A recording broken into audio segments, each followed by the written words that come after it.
On this day, I spared you, Bill, by the way. Now, I suppose whatever was happening there was very amusing, but I spared you. I couldn't hear the song. I did not send the song down the line. Purposely. Huh? To Bill. Yeah, all I heard was the sound effects and Gina chuckling. So what was on this day and what was on the this song? day? Yeah. In 1986, number one on the UK charts, the first ever Austrian act to score a U.S. number one hit single, and the first German-speaking artist to go to number one on the U.S. charts. Falco. Yeah. Falco. Thanks, Carrie. Yeah. I mean, there are worse things, but not many. Falco died of severe injuries received. He did? On the 6th of February, 1998, when his Mitsubishi collided with a bus in the Dominican Republic. It was later determined that the bus driver was speeding, for which the driver served 3 years in prison for killing Falco. That's not long enough. Falco's estate claims he has sold 20 million albums, which makes him the best-selling Austrian singer of all time. Is that like being the best singer of all time in Idaho? Famous in Idaho? If you said he was the best-selling Austrian musician, that would be no. That's like Mozart, right? An Austrian singer would be. Mozart's free, though, isn't it? I mean, do you buy Mozart? Who gets Mozart's money? Yeah, who buys Mozart? So what? Der Kommissar and Rock Me Am. Which one did you play? Rock Me Amadeus, because that's the song. Yeah, I was thinking there was another one, and it was Der Kommissar. Right? That was After the Fire. Well, no, After the Fire redid Falco's. Oh, Falco's version. Yeah, they because we played the After the Fire version. That was actually the hit. That was the hit. We know entirely too much about Falco. Yes, we do. And now we know more. We could have done Sid Vicious today. He was born on this day in 1957. Yeah. But you're no? Yeah. You're tired of Sid Vicious? Are you done with that? Well, I mean, John Lydon's kind of ruined the Sex Pistols for me. You've ruined the Sex Pistols. You ruined the Sex Pistols for me. Give John Lydon a break. Just really, because I think it was Penn Jillette was talking about him. Were they on Celebrity Apprentice together or something like that? And he said he's just devoted to his wife. Oh, sure he is. And he was a nice guy. While he was around Penn Jillette, he was very nice. Oh, I'm sure he is. It's just his politics. Oh, that's right. He was a Trump supporter. He's a Trumpkin. Yeah. Isn't that odd? I mean, that happens a lot. That that people they just swing entirely the other direction when they get older. You know what else on this day? Okay. Wow. In 1969, Frank Sinatra's version of My Way, number one on the charts. We could have opened with that. Well, we should have opened then with Sid Vicious doing My Way. That's right, he why did it. didn't we think that through? I was just in a hurry to get this going. Because the sooner we start, the sooner we can get it over with. Yeah. Oh, and I'm home again, by the way. Just so people. Until further notice. Yeah, I went to the doctor's office yesterday to take a different kind of test, COVID test. Is this where you take tests hoping for a different outcome, and then you'll go with the one that says what you wanted to say? So Dr. Cobble said those home tests they're notorious for having false negatives. False negative. Right. Yeah. So he said they're pretty good. Yeah. They'll show you for sure if you're positive. Yeah. But not show if you're right. Yeah. Right. So he said, if you want to be sure, come out to the office and we'll do. And it's the same thing that they just swab your nose, but they send it to a lab, and the lab. But I haven't the results. I'll get it sometime today. So we'll see. I feel I have no more symptoms, really. Stephen Colbert is out again. Again or still? The show sent out an announcement yesterday saying, like he was feeling better, but then it came back. Because Kimmel was back. Yeah. He had a whole routine about who contacted him to see if he was okay and who didn't. Who didn't he hear from? A lot of his cousins. Seth Myers. Seth Myers. Seth Myers didn't contact He him? says, Stephen Colbert sent me soup.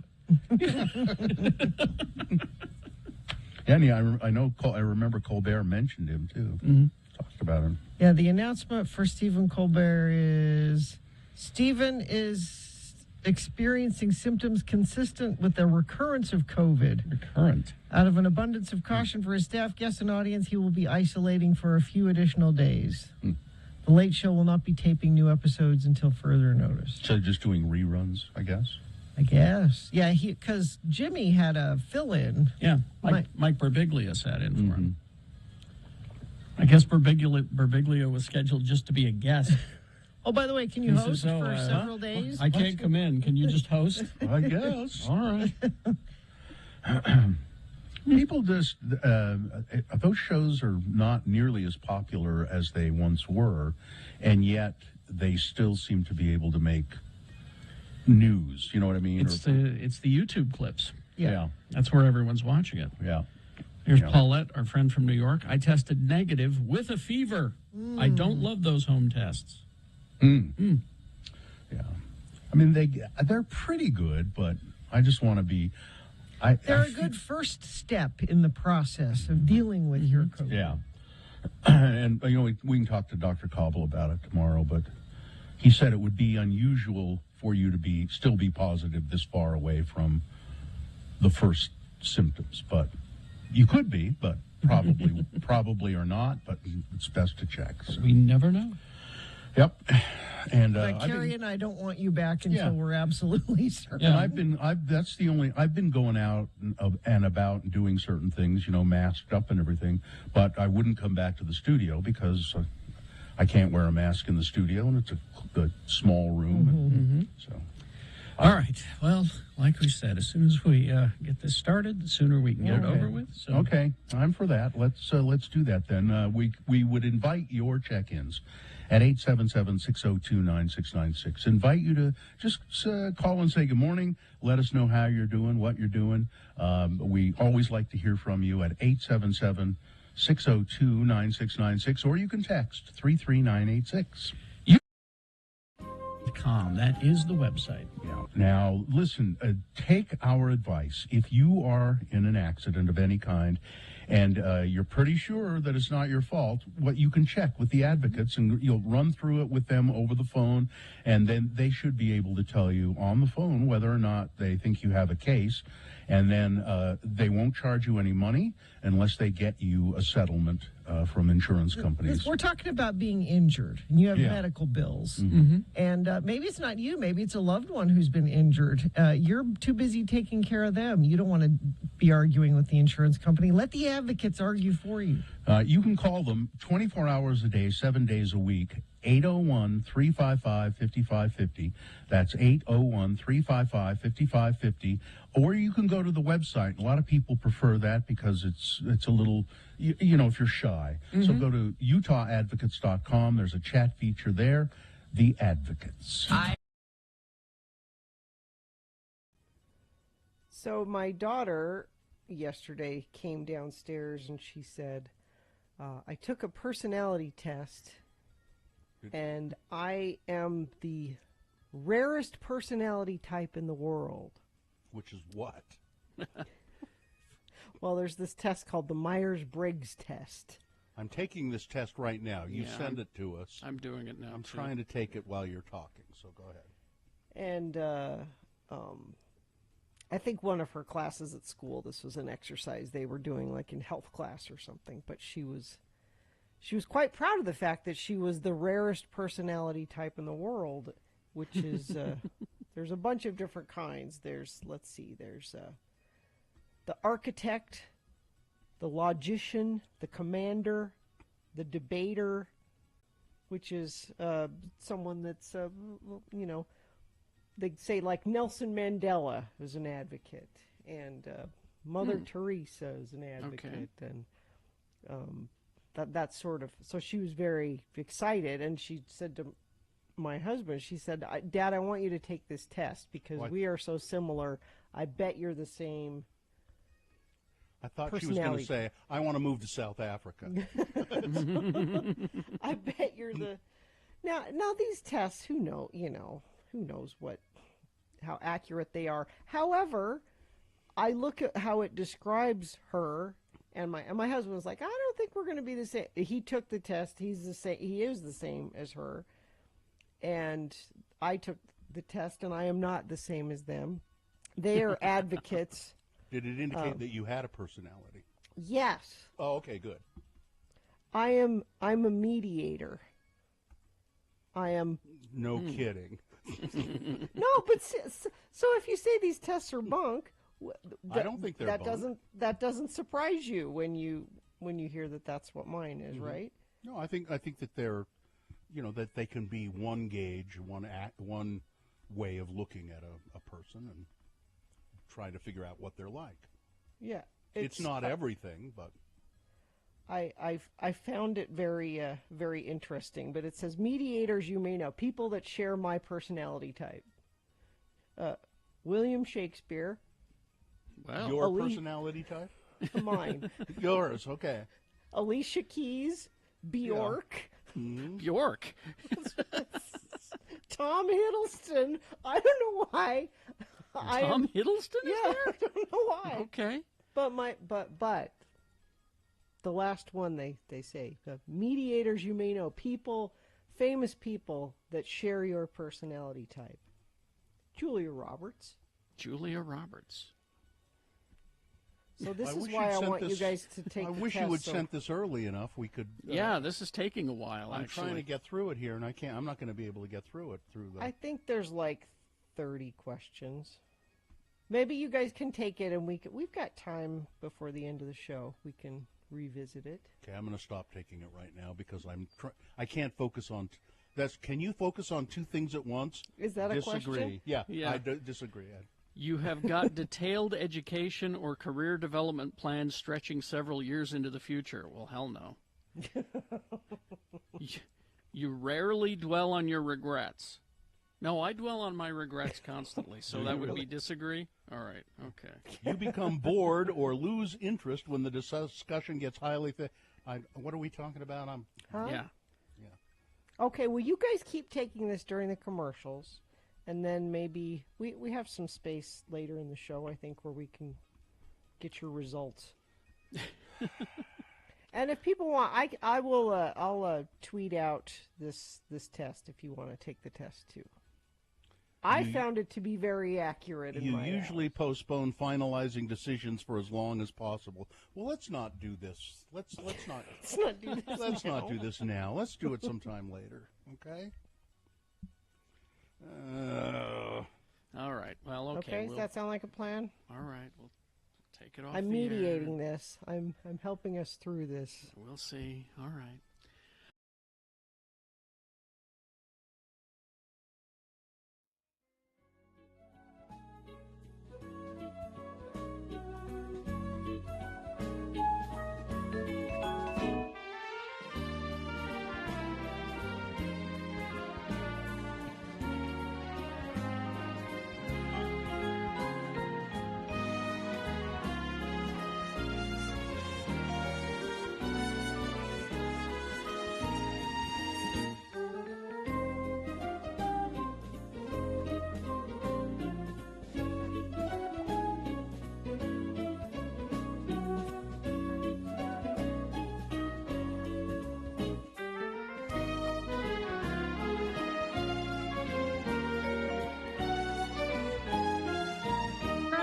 Let's get this over with. It's 6:19. Well, you should, maybe you can call and check into the show, 877-602-9696, or you can text us, 33986. I'm sending him that sound, hoping that maybe he'd respond. Nope. Oh, and he's talking now. Katie, we might need probably reset. a reset. She just ran. She just took off to Ah. All right. Well, we'll just continue without him then. Well, we have some texts already. We do have some texts. Not a cat with a bad joke for you. Okay. What's black and white and black and white and black and white? A penguin rolling down the hill. What's black and white and laughing? The penguin that pushed him. Not a cat. That's not a good joke. That's not a cat. Terrible joke. That's a terrible joke. All right. We do have some check-ins. Let's go to, this is Caden. Hi, Caden. Hello. Hello. How are you, Caden? Good, how are you? Good. What, are you getting ready for school? Yeah. What grade are you in? 8th. 8th grade. You're getting ready to graduate pretty soon. Move on, right? Or do you go to a school that goes to 9th grade?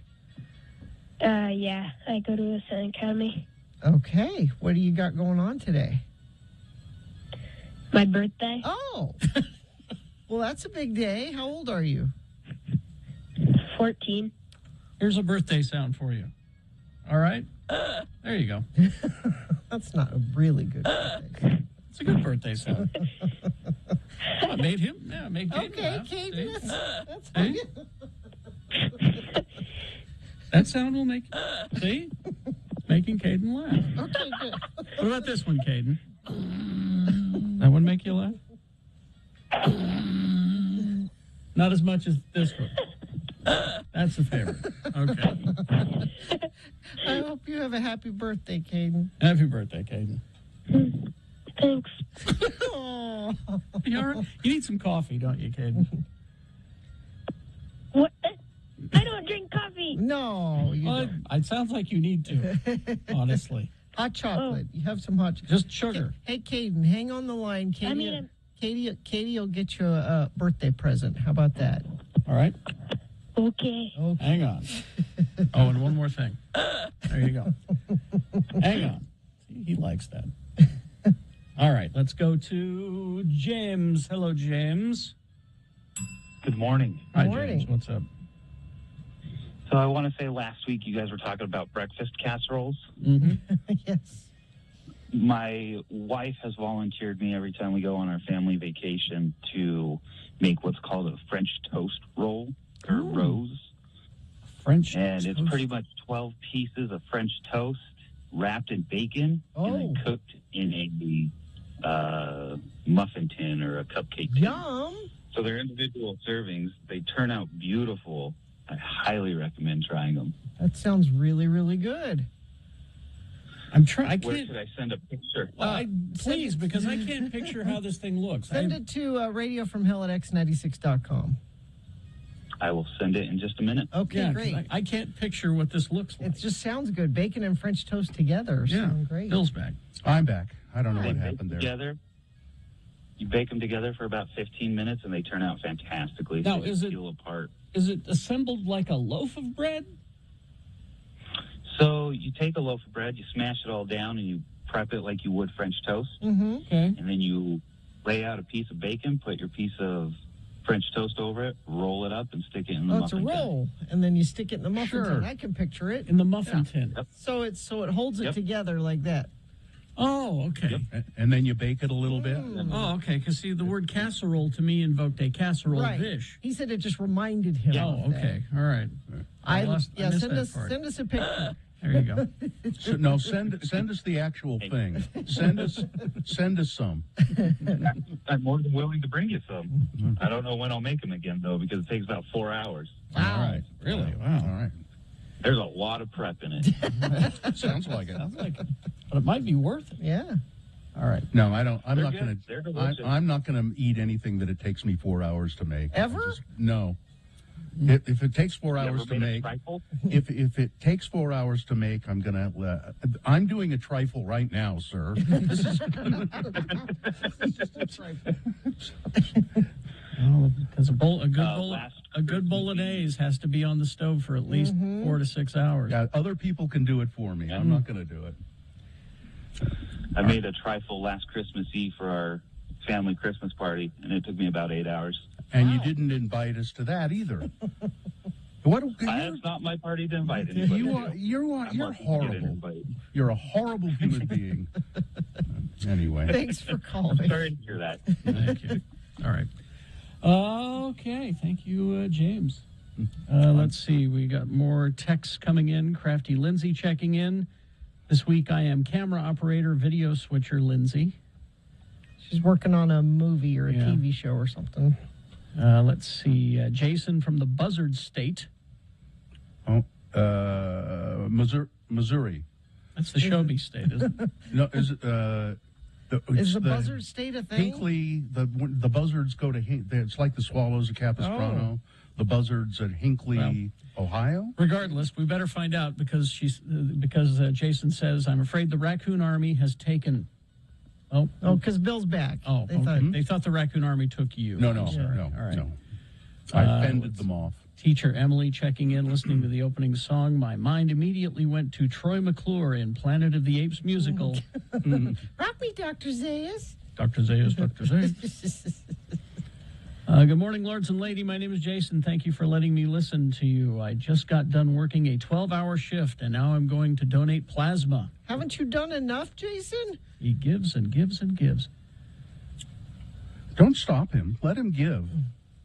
Yeah, it's Hinckley, Ohio. The buzzards. Oh, okay. The buzzards return to Hinckley, Ohio, every year since 1957. Wow. Johnny B checking in for the last time this week. I'll be listening until the signal fades while driving to Portland. Catch you next week. Goodbye. We have an app, Johnny. Yeah. You can stream us anywhere. We're on the web. Nothing is local anymore. Get an app.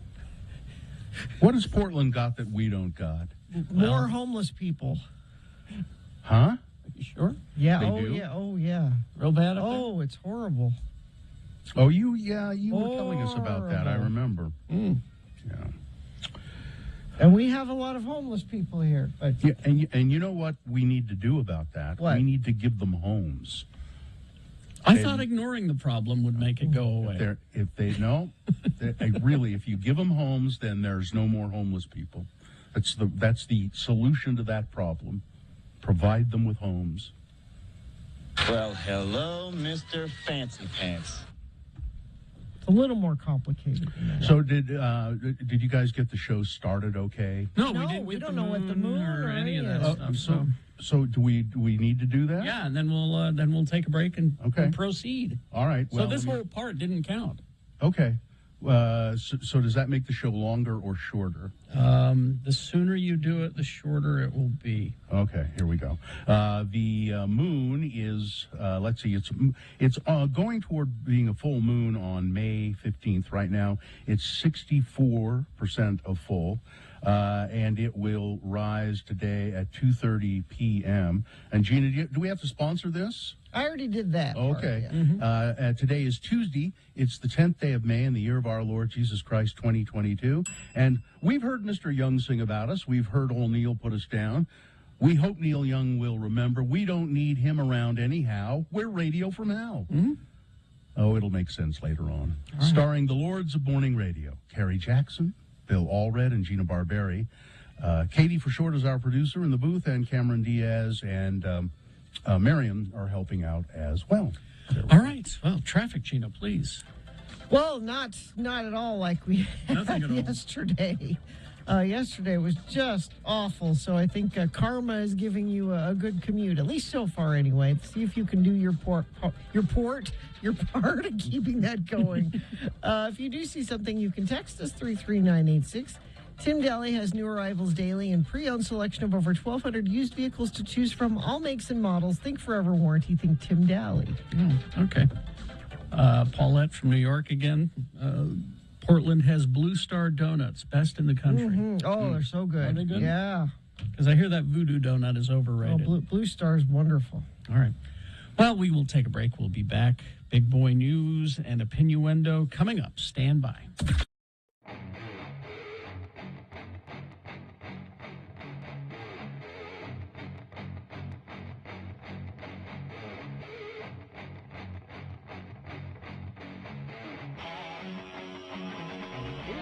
23rd century. Humans have left the lowly confines of planet Earth and have sought their destiny among the stars. While many things have changed, one constant remains, the need for young men to venture forth and do the work of the Lord. This is the tale of two such men who at the age of 19 have answered the call of their general authorities and are embarking on a 2-year mission to spread the gospel throughout the galaxy. This is the story of Space Elders!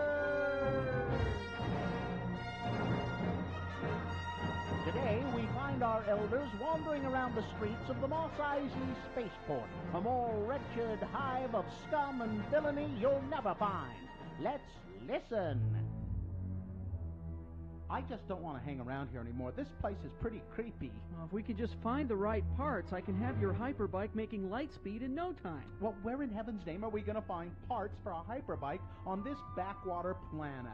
This looks like a good place to start. A cantina? Yep. We can't go into a place that serves icky Alderaan ale and icky Tatooine whiskey. Oh, to heck with the rules. Your hyperbike ain't gonna fix itself.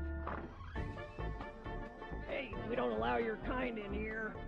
Oh, I'm sorry, sir. We'll just be on our way. Well, I meant the droids. Let's go somewhere where we will be appreciated, R2. Oh, don't ask me. I have no way of determining whether or not his parents were siblings. Hey, Lehigh, check out that cool-looking guy sitting by himself over there. Which guy? The one sitting next to that giant furry carpet. He looks like the kind of guy who would know his way around the black market. I'll bet he can help us out. That giant furry carpet is breathing and just happens to be heavily armed. Follow my lead. Excuse me, sir, but I believe that you could be of some service to us. Yeah, what is it, kid? You want to make the Kessel run on the fastest ship in the quadrant? No, sir. We represent the Church of Jesus Christ of Latter-day Saints. You know, the Mormons. He just wanted me to remind you that Wookiees have been known to rip the arms off of missionaries if they stick around too long. So what is it then? Do you need me to smuggle a shipload of Bibles somewhere? No, but if you need a complimentary copy of the Book of Mormon, we can arrange that. All I need is a charge blaster by my side. I ain't putting my faith in some hokey old religion. Well, I believe that you would find the Book of Mormon to be more powerful than any blaster, and it serves to recharge us rather than us needing to recharge it. Yeah, whatever you say, kid. What is it that you guys came in here for anyway? We need a plasma inverter for a Mark 32 hyperbike. You guys got any cash on you? Cash? No, we don't. Well, maybe we could work something out. You see that guy by the bar? The green guy? His name is Greedo, and he's looking for me. Now, you guys keep him busy while Chewie and I here make a break for it, and you'll find a plasma inverter on your hyperbike when you get outside. You got a deal. Let's go, Lehigh. Aiding and abetting suspected felons. Zone Leader Henson will not like this. Now, maybe we won't put it on our report, okay? Excuse me, Mr. Greedo, sir. Hi, I'm Elder Jensen, and this is Elder Christiansen. We represent the Church of Jesus Christ of Latter-day Saints. Will Lehigh and Butch ever get the plasma inverter off of this godforsaken rock of a planet? Will Han Solo try to shoot his way out of his neck scrape, or will he try using the Book of Mormon? Will Greedo join the church just to get away from our elders? Tune in next time to hear Lehigh say, I can't believe we got thrown out of a sleazy cantina for bothering the regulars. Well, beats the heck out of having your arms pulled off by a Wookiee. On the next eye-crossing episode of Space Elders!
Do you have the time?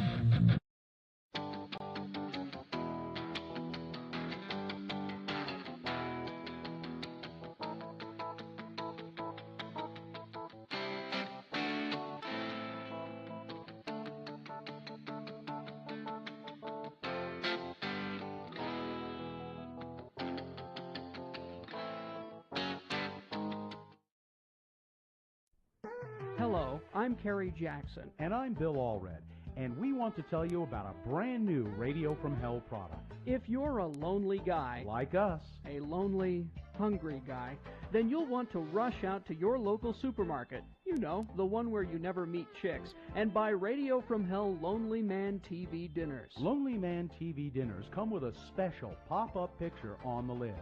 Just put your Lonely Man spaghetti dinner in the microwave oven. Then, after 7 minutes, take it out, peel back the lid, and there's a full-color photo of TV's The Nanny, Fran Drescher. This spaghetti is delicious, Fran. I know! Don't you just love it? You'll never have to eat alone again with Radio from Hell, Lonely Man TV dinners. Try the soul food dinner, and you'll be dining with Tina Turner. The ribs are mighty fine, Tina. Have some more black-eyed peas, honey child. Wow, it's just like she's really here. Try all of the Radio from Hell Lonely Man TV dinners. There's Kung Pao Chicken with Connie Chung, the Mexican dinner with Rosie Perez, Wieners and Kraut with Claudia Schiffer, and the all-American Yankee pot roast dinner with Sandra Bullock. And if you're watching your weight, try the Lonely Man Karen Carpenter dinner. Gee, Karen, this carrot stick looks really good, but maybe you should have it. No thanks. I ate yesterday. You'll never eat alone again with Radio from Hell Lonely Man TV dinners in the frozen food section of your local supermarket. Now available at Reams.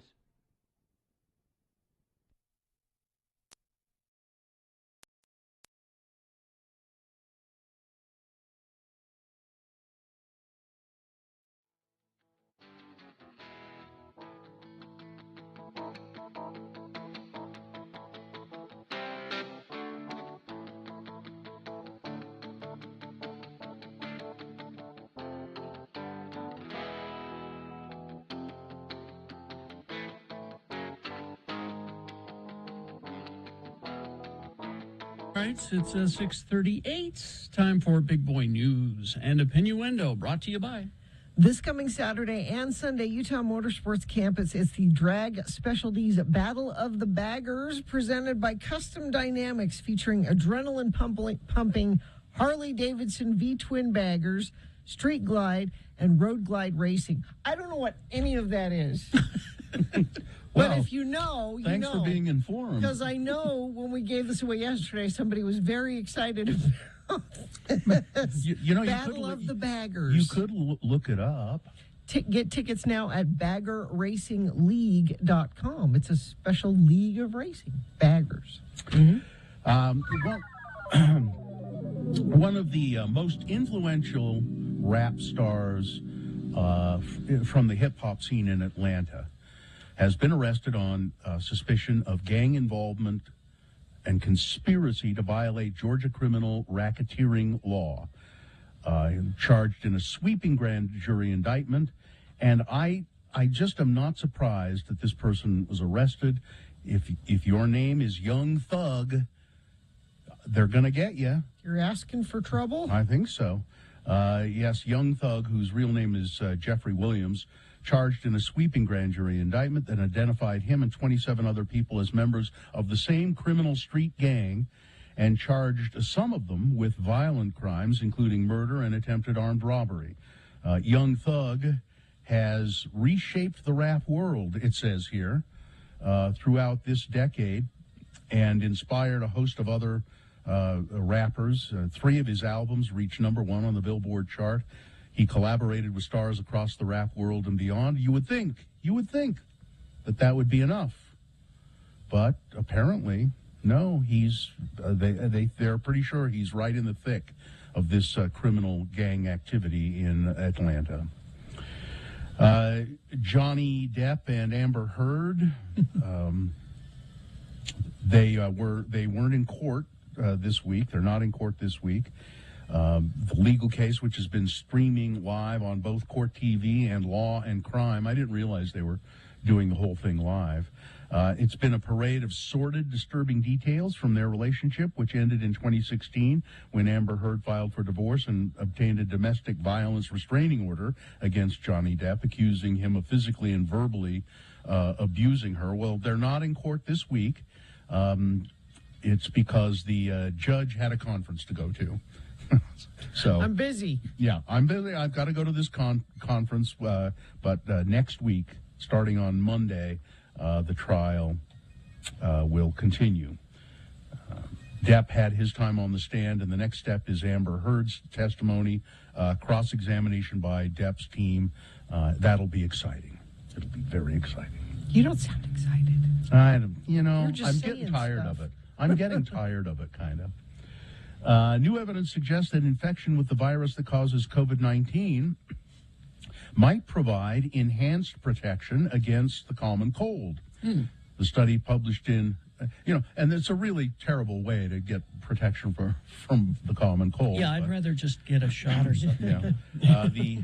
The study was published in the journal Science Advances, and it comes as COVID cases appear to be surging again in the U.S. A number of coronaviruses are endemic in humans and are thought to contribute to around a third of infections with the common cold. Although most people are exposed to cold infections in childhood and adolescence, immunity to those viruses lessen over time. Infection rates also vary across geographical regions.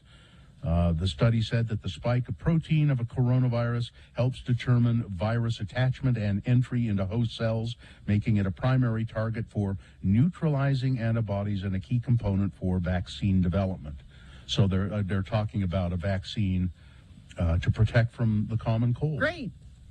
Give me all of them. Yeah, I don't want to get anything. Sure. Just give me a huge syringe with a big needle. That takes 2 hands. Yeah. National manhunt for former corrections officer and the Alabama inmate she helped escape last month ended yesterday after a police pursuit resulted in a crash in Indiana, authorities said.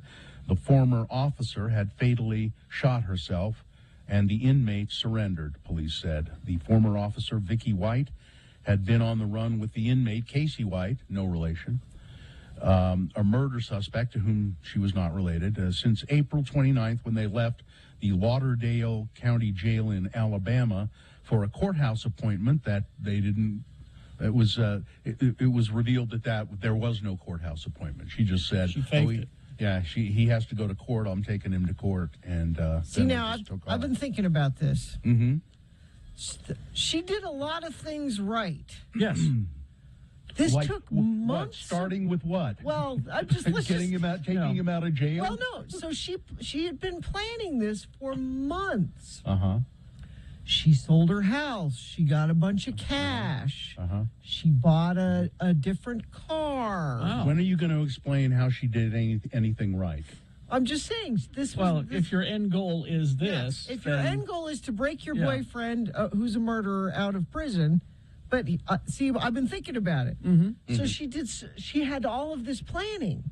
But then so she said, I have to take him to the courthouse. She put him in a patrol car, and they drove, ditched the patrol car, and got in this other car that she had purchased. And they had a 6-hour head start. Yeah. Before anybody realized they were gone.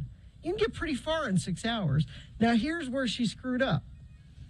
If she had been planning months in advance, you get a cabin or something. Yeah. And you stock it full of months of supplies. Yeah. Slow down. I'm making notes here. Yeah. So you can so you have 6 hours to get to the cabin, and then you just stay and put you're off the radar for months. Hell, a year. That's what I'd planned for, a year. But they were staying in hotels, and they were because she had it so right up until you gotta lay low for a while. That's hubris. You know what they say? Crime never pays. No. It never pays. Did they say that? As the baby formula shortage worsens, many Utah families are spending their time going from store to store looking for the right formula for their child, only to be met with empty shelves. I have a 9-month-old son, and I'm currently having the worst time finding formula for him, said Sylvie Hull of Murray. He has to have a certain kind of formula, and it's been a really hard time for all of us. There are allergies and all Hull kinds said of switching the formulas on her son has resulted in sleepless nights, a fussy baby because the new formula is upsetting his stomach, impacting everyone in her house. It's been just very stressful, she said. I never thought it would come down to something like this, where parents have to really struggle with options for their babies to eat. According to recent data, a retail tracking group shows that 31% of baby formula is out of stock across the whole country, and up to 40% in some states. They say it's due, experts say it's due to inflation, supply shortages, and recalls from companies like Abbott Nutrition, who make Similac, which is one of the big baby formulas. They've had to recall some of them because of problems with the manufacturer. And it's not as easy as, well, why don't you just breastfeed?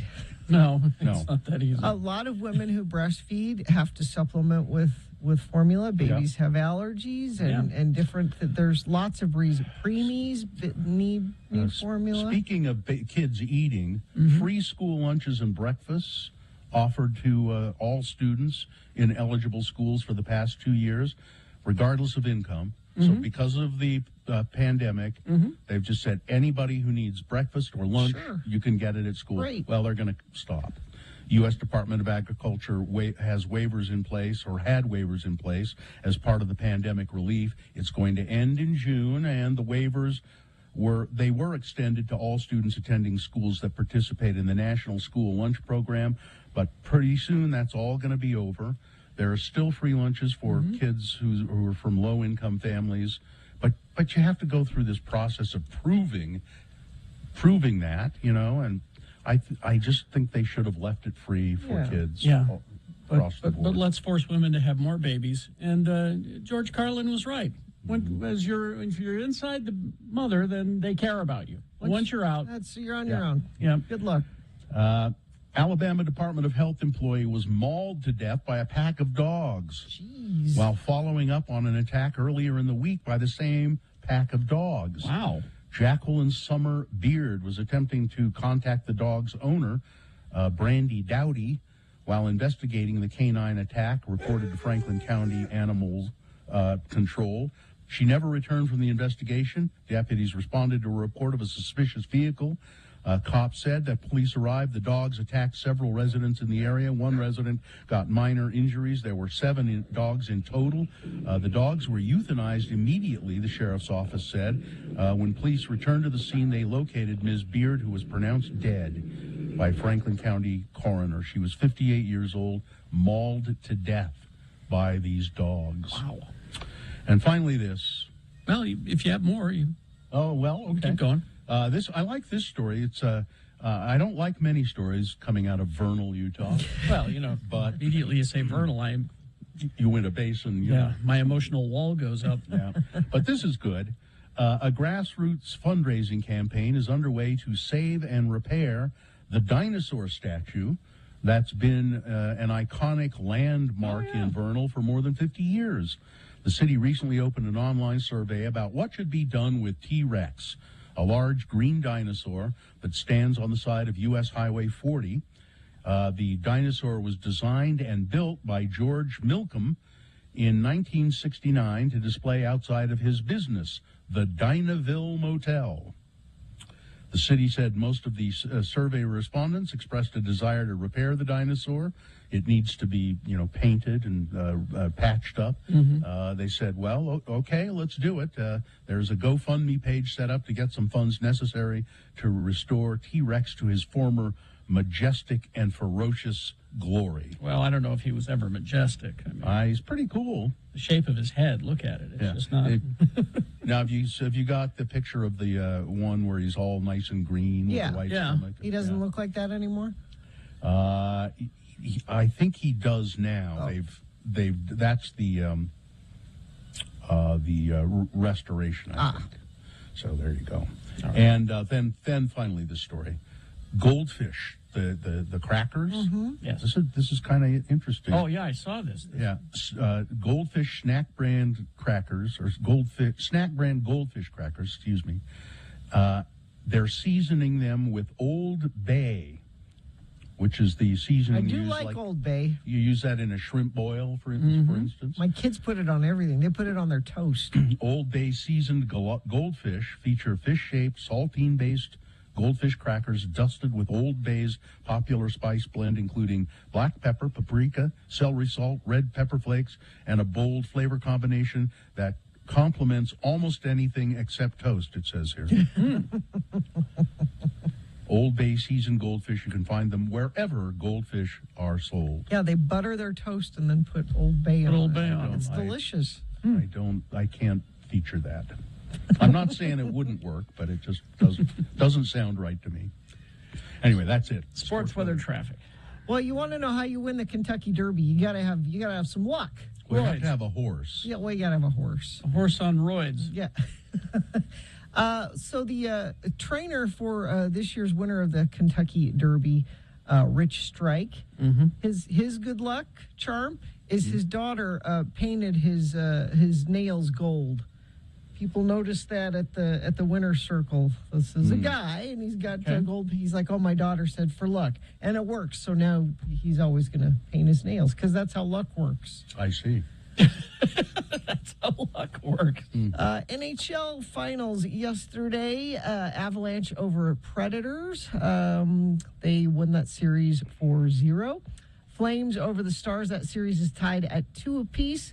Panthers over the Capitals. That series tied at 2 apiece. And the Penguins over the Rangers. The Penguins lead that 3-1. Salt Lake Bees are on the road in Albuquerque. They'll be there for a whole week. So, but Bill, next week? Yeah. Just so you know who's in town next River week. Cats? Is it the River Cats? Sacramento River Cats. Yeah. So you have a week to prepare. I hate them. Sacktown. River Cats. I posted when I was in Sacramento recently. I was in they had the River Cats game on the TV. They're proud of their River Cats in Sacramento. They can have them. Weather, so warmer today, sunnier today, everything more today. 65 for a high. We could be close to 70 by tomorrow. Looks like we gradually warm up as the week goes on. Doesn't look like we have another chance of rain or snow. Some people got snow last night. It got really cold. It was cold this morning when I got up. But we will sunny up and warm up later today. And traffic, a completely different story from yesterday. So much so that there's not even any slowdowns, no construction, no things in the road, nothing being reported. Well, where's the challenge in that? It's nothing. It's you got it easy today, I'm folks. just going to be able to go to work without a problem? Yes. Jeez. Nobody waiting in doctors' offices because their doctor's stuck in traffic. That happened yesterday. But if you do see something, you certainly can text it to us, 33986. For over 65 years, they've been part of your community. While the name's changing, commitment to you is not. Welcome to You First. YouFirstCU.com. Did we ever figure out why that horse was biting the other horses? He was just keyed up. He was a jerk. He was just keyed up. Yeah. I know how you feel about it. It was disturbing. Some horses are nippers. We had one. Yeah. Pepper. Pepper was a nipper? Pepper the horse bite everybody. And it hurts. It does hurt. Yeah. You don't know pain until you've been bitten by a horse. I'm telling you. Hurts worse than anything that I've had happen to me. And I have my left nut on. That did not hurt worse than that. It hurt. The horse didn't do that, did it? No. Would have been cheaper. Hey, Pepper. Ooh, hated that horse. Thought it'd be a smart idea to take the horse to deliver my newspapers. Oh, that is a good idea. No, it wasn't. No, the horse didn't want to do that. How did Pepper let you know that? Buck me off. Get back on. Come on, Pepper.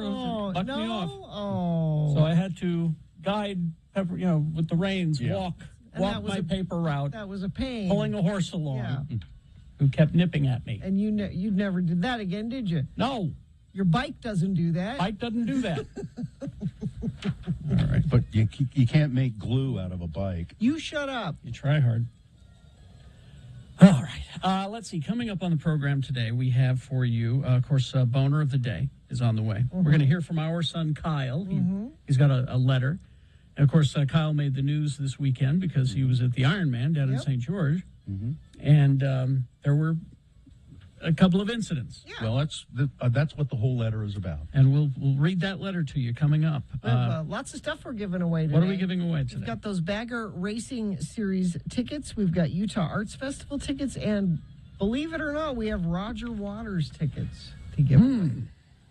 Well, I'll let you decide which contests we attach to which tickets for those. 'Cause I know we have Beat Gina coming up. And Frank Christ presents They're Fine. They're Just Fine. Let's see. All of that and more. Oh, and Jonathan Deasing on the way with Tech Talk. So stand by for all of that. All right. KXRK Provo. OpenDoor.com/myoffer.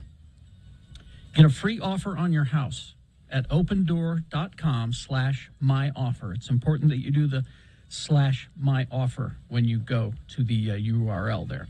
Just go to opendoor.com, enter your address, tell them a little bit about your house, and they will make an offer to you in minutes. Open Door takes a look at your house, along with recent sales in your neighborhood, comes up with a very competitive offer, a real offer.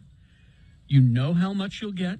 You can close when you're ready, and you can do everything online. You don't have to make repairs, do prep work, schedule showings.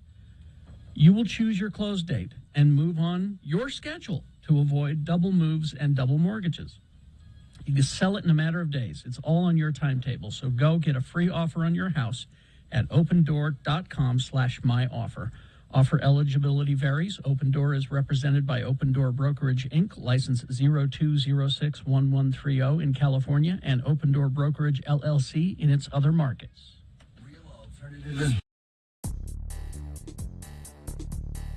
It is the 23rd century. Humans have left the lowly confines of planet Earth and have sought their destiny among the stars. While many things have changed, one constant remains: the need for young men to venture forth and do the work of the Lord. This is the tale of two such men who at the age of 19 have answered the call of their general authorities and are embarking on a 2-year mission to spread the gospel throughout the galaxy. This is the story of Space Elders.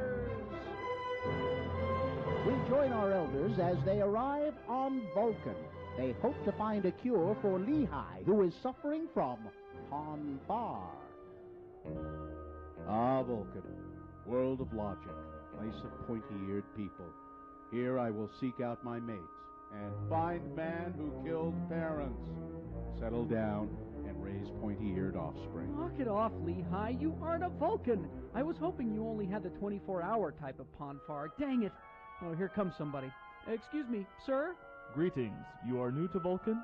Hi, I'm Elder Spock, and this is Elder Jensen. Hi. We represent the Church of Jesus Christ of Latter-day Saints. You know, the Mormons. Spock? He is a legend on Vulcan. You mock us by using his name. Oh, we mean no disrespect. Lehigh here is Spock. I mean, they mind-melded and something went wrong. Elder Spock here is suffering from Ponfar. Ponfar? This is almost illogical. We must meet with T'Pau. She will know how to proceed. This is Spock? He does not look like Spock. Fascinating. So the great son of Vulcan has sent you as his replacement? Joining will go on as scheduled. Joining? What joining? My parents chose my mate when I was 7. We were telepathically linked, and now is the time for us to be wed. Spock was joined with this woman. You haven't even gone to Snellgroves with her. You can't marry her. Talk about breaking the rules. We are all gathered. We shall proceed. We are here to complete the joining of Spock and T'Pring. Unless there is anyone here who objects, the ceremony will commence. Excuse me, T'Pau, ma'am, I have a problem with this. Only Vulcans are allowed to protest. One more word out of you and I will have you removed from this holy place. Now, shall we begin? I protest. T'Pring, no. Why? I have chosen another to be my mate. I choose Elder Jensen. But I was to be the one you chose. A challenge has been made. T'Pring has chosen her companion and is her right. Let the combat to the death begin. Combat? To the death? Oh, come on, Lehigh Spock. You know I can take you in a fair fight. Be logical. Give up now before I have to hurt you. Hey, you cut my Mr. Max suit. Why, they ought to teach this at the MTC. Oh. We have our victor. Elder Spook shall wed to bring.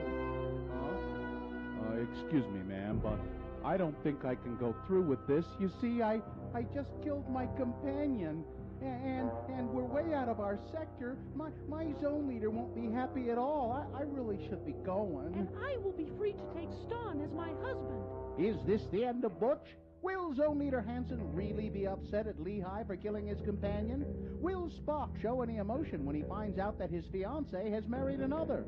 Tune into our next episode to hear Butch say... Hey, man, be careful. Do you have to drag my body all over every rock? Butch, you're alive! Shh, keep it down. I faked my death so I wouldn't have to kill you. I'm glad to see you're back to being your old self. I didn't kill you. I didn't. I don't remember much of anything about the past week, though. Look, just drag me back to my hyperbike and I'll tell you all about it. Well, we left the quadrant. What's Zone Leader Hansen gonna say? Well, maybe we just won't tell him. Well, that would be the logical thing to do. Huh? On the next finger-crossing episode of Space Elder!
$7.02. I have a list here. Well, can I sponsor it? I'm assuming it's worthy of a sponsor. Don't ask me. You can do what you want. Are you searching for Pokemon? Locally owned Haster Games has the best selection of Pokemon, Dungeons and Dragons, Magic, and more. Shop online at hastergames.com or visit the store. 6831 South State. Curbside service is available. It's Radio from Hell with another list, because people love a good list. X96. This list could come in very handy for some of us. All right. It will identify if you are perhaps in a relationship with a sociopath. That would be good to know. Yeah, or perhaps you are a sociopath yourself, but you don't really realize it. I don't want to be a sociopath. Sociopaths are known for their lack of empathy. I don't care whether you're a sociopath or not, Gina. When they form relationships with other people, they usually have a self-serving motivation for being in the relationship. It's not easy to spot a sociopath right away. Oh, I can spot them a mile away. I know. There are certain signs, like overconfidence in their abilities, things like that. Now, sociopaths can experience love, apparently. But here are some of the phrases that sociopaths use. So if you hear these things, you're with a sociopath. You write these down. Number one, nobody gets me like you do. So nobody understands me. So if they say that, they're a sociopath. This is what a sociopath would say. When a sociopath uses a phrase like "nobody gets me like you do," they may actually mean it, but they don't read too much into that, because usually they're just being manipulative. Okay? Well, now similar to that, nobody loves me like you do. Anne Murray was a sociopath. Oh, maybe something to think about. Number two, I have never felt this way about anyone before. I know I'll never love this way again. How many times have you said that, Dionne Warwick a sociopath? Yes. Number three, Okay. No one loves you like I do. Nobody. These are all song titles. These are all. Yeah. Number 4. You're lucky to have me. Now that's the first thing you said that really sounds like a sociopath. Kind of rings to true. me. Listen, this list was put together by a doctor. Put her together. A doctor. A doctor? Yeah. Dr. Judy Ho, PhD, clinical and forensics neuropsychologist. So don't. So what was don't that one blame again? me. Number 4, you're lucky to have You're me. lucky to have Yeah. me. No, why would you say that? Well, if it's true. I mean, I Now, I if you think say, that, I "I'm think that lucky to any have woman you." would be. I think any woman would be lucky to have me. If you say to the other, "I'm lucky to have you," that's a nice thing to say. But "you're lucky to have me," that kind of sounds like. Number 5, you owe me. You owe me. Sociopaths form relationships with people in order to get what they want: power, sex, money, status, and so on. They have little capacity for intimacy, and so they think that the partner owes them something. If your partner says you owe me, that you're not partners. That's Well, not a, no, I don't. Come on, you owe me. that's not a loving thing to say. Oh, come on. Oh, come on, you owe Keeping me score. this. That's keeping score. Yep. Don't Number keep 6, score. I already did this for you. What more do you want? I washed the dishes last Tuesday. What more do you want? Look, I have been home early every night this week. What more do you want? Number 7, I don't have time for this. Sociopaths are all about doing things that make themselves look good. And so they think that nobody else, and anything else is a waste of their time. Number 8, you're the best. What's wrong with that? A sociopath's motive is power, control, and dominance, no matter what the cost. Showering their target with compliments such as "you're the best" or "you're the most beautiful person I've ever seen" is just one of their go-to manipulation But tricks. what if it's true? Yeah. Well, trust me, it isn't. I'm not a sociopath. I'm They'll not a often use- psychopath. I've said that to my husband. Okay, then this is you. You will often use your charm on your target to lure it in, and it will work. It will work, but, for the time being. I don't but, have charm. See, no, you're right, you don't, so you haven't done that. No, but I've told my husband I think he's the best because I think he's the best. Well, It doesn't make me a sociopath. I think you're getting awfully defensive about this. What I don't understand, Gina. Maybe you have. Maybe you're not a sociopath. Maybe you have what they call antisocial personality disorder. Well, that may be. Yeah, which is kind of like being a sociopath.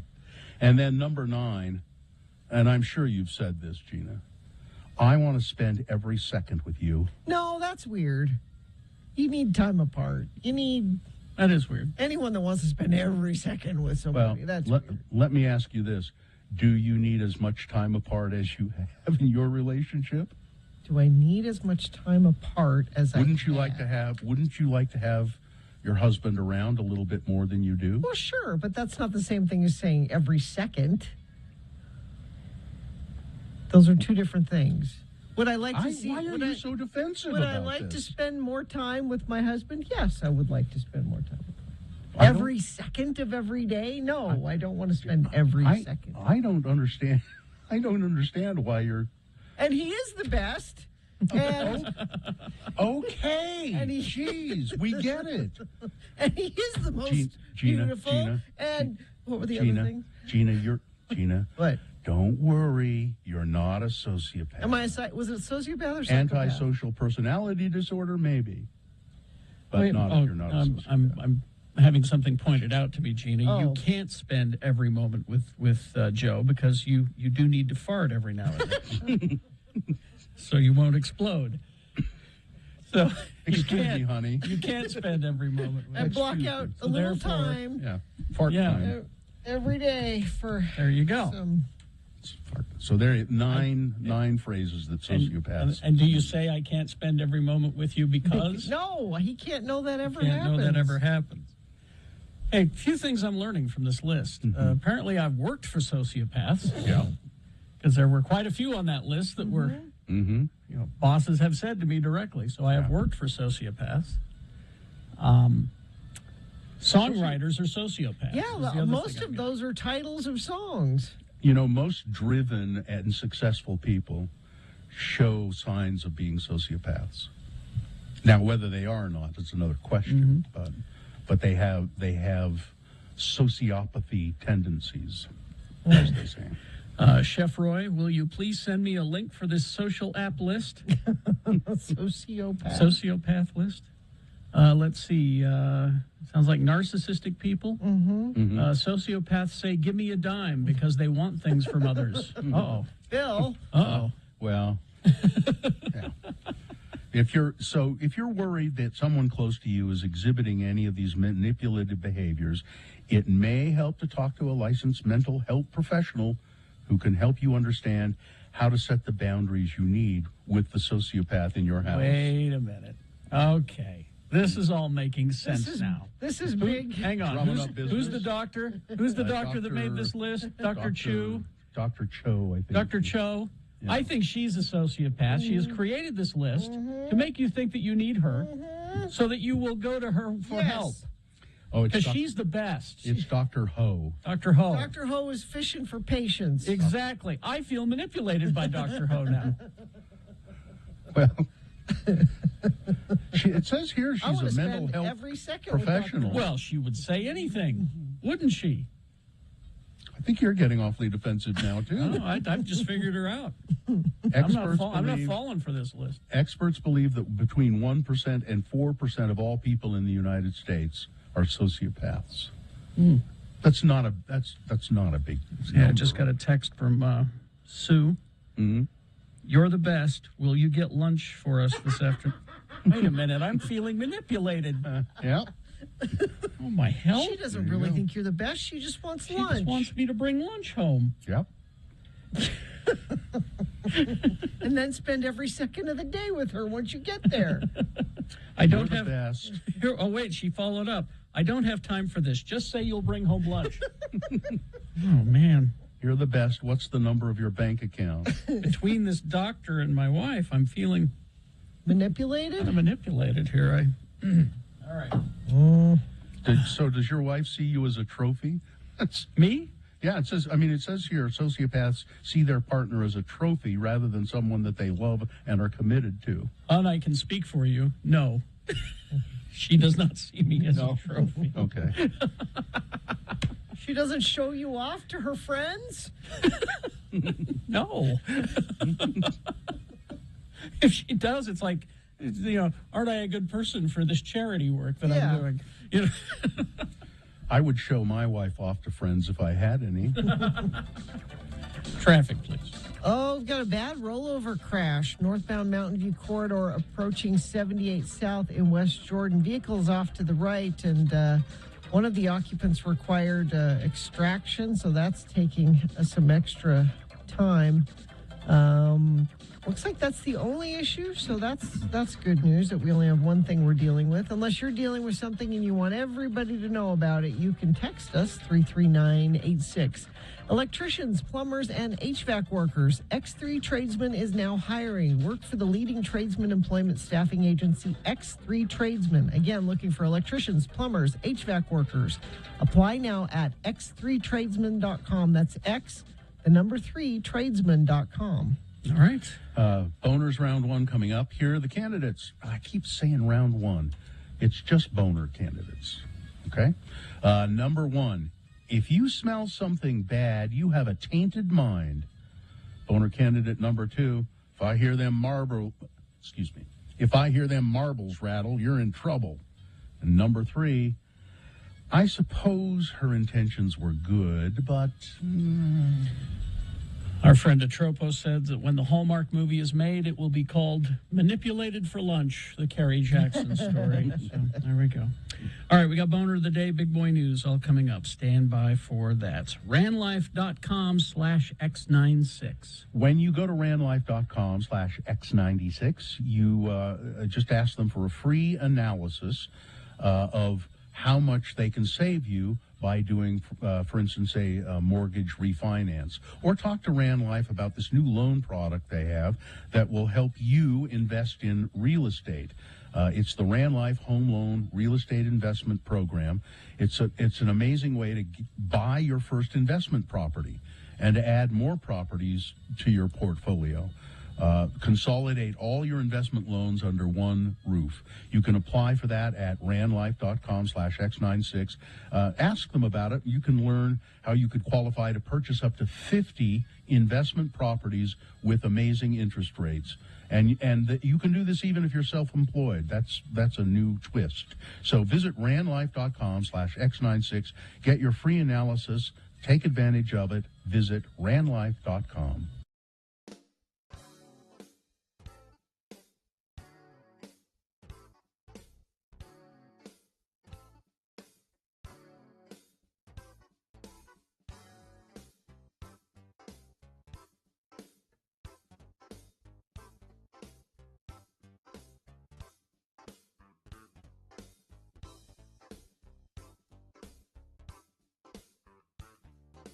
Here's your list. All right. This is, you got the intro there? You want to do that? Or Yeah. Let me just give me a second. It's a list of 34 cereals that are no longer on the shelves. It's Radio from Hell with another list, because people love a good list. X96. Now, if you want to ask, it'll tell you the years that it was available. I'm not going to give that for everyone, and the manufacturer and a description of the taste. Okay. There's Vanilli Crunch. Yes, I remember this. You remember that? That sounds good. It was delicious. So it was birthday cake flavored Captain Crunch balls, essentially. Pink Panther Flakes. I remember those. It was also a good cereal. Good prizes in that one too. Fruit Brute. Yes, delicious. Actually, of the monster cereals, probably the best one. Was it like Fruity Pebbles? Fruit flavored cereal pieces with lime flavored marshmallows. Yeah. Moonstones. I remember those. That's from the Ralston Purina Company. Yeah. As I recall, it was just a crunchy golden cereal, as I recall. Let's see. Fruit flavored. No, it says fruit flavored. Oh.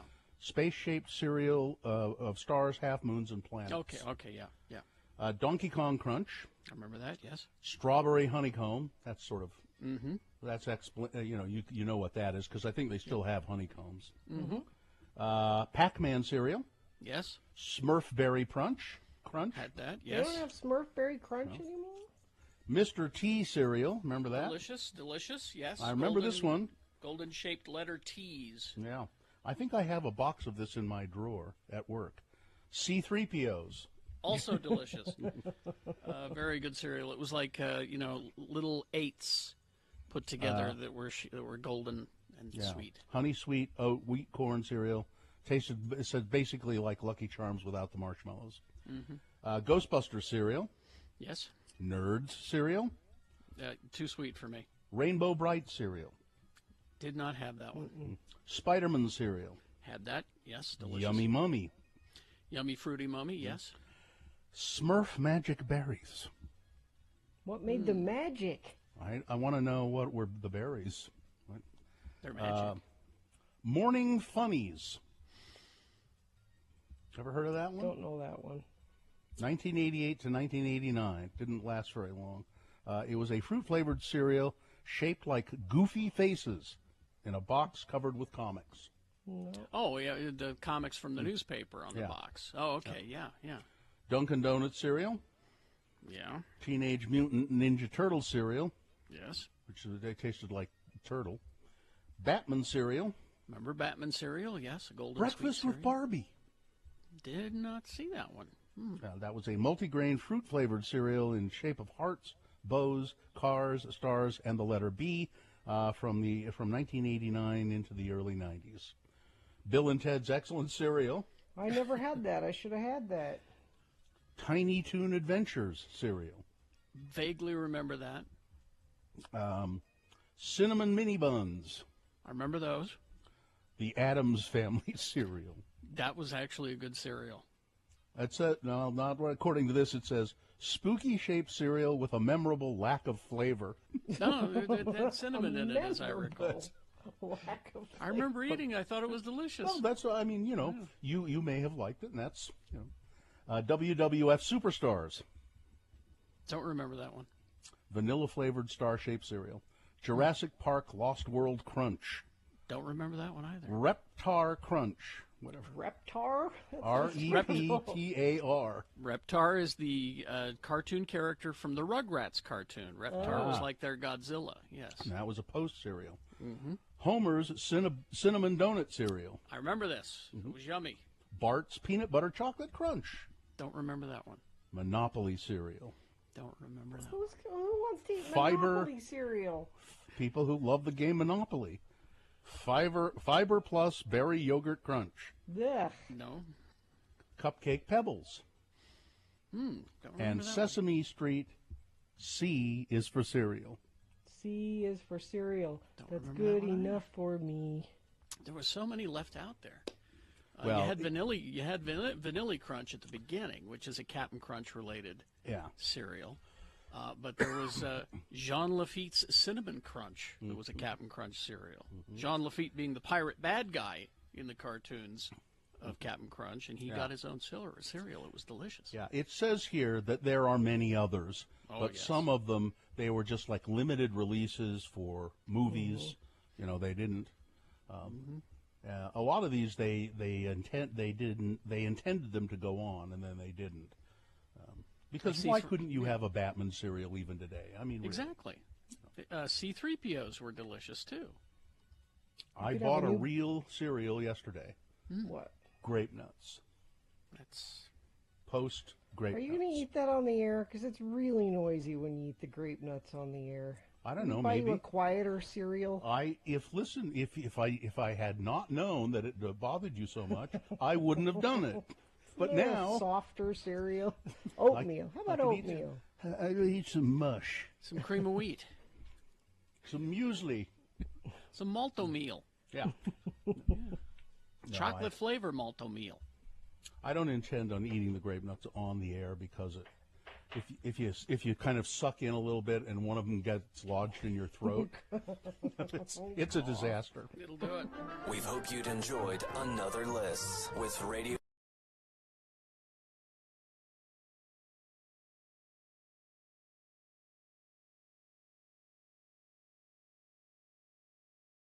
Just a quick note here, is a statistic for you.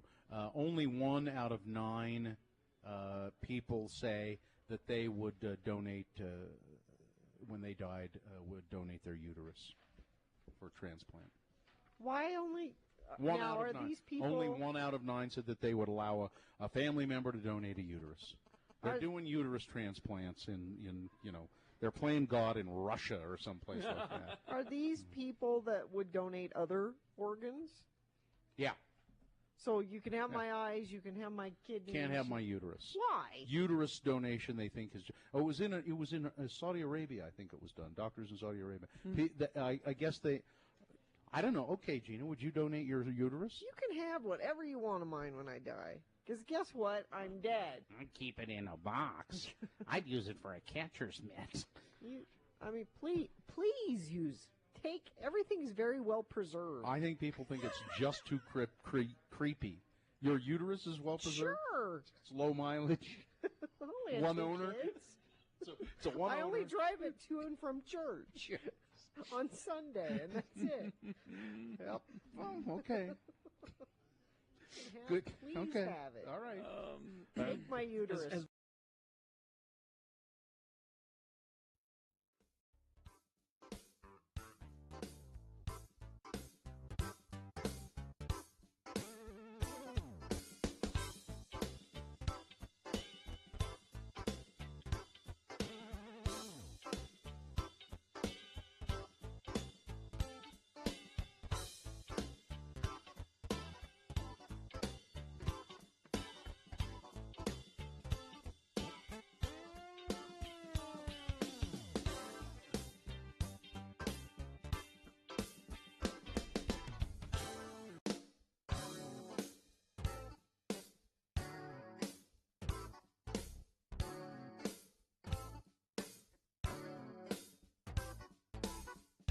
the other way. Yeah, I know.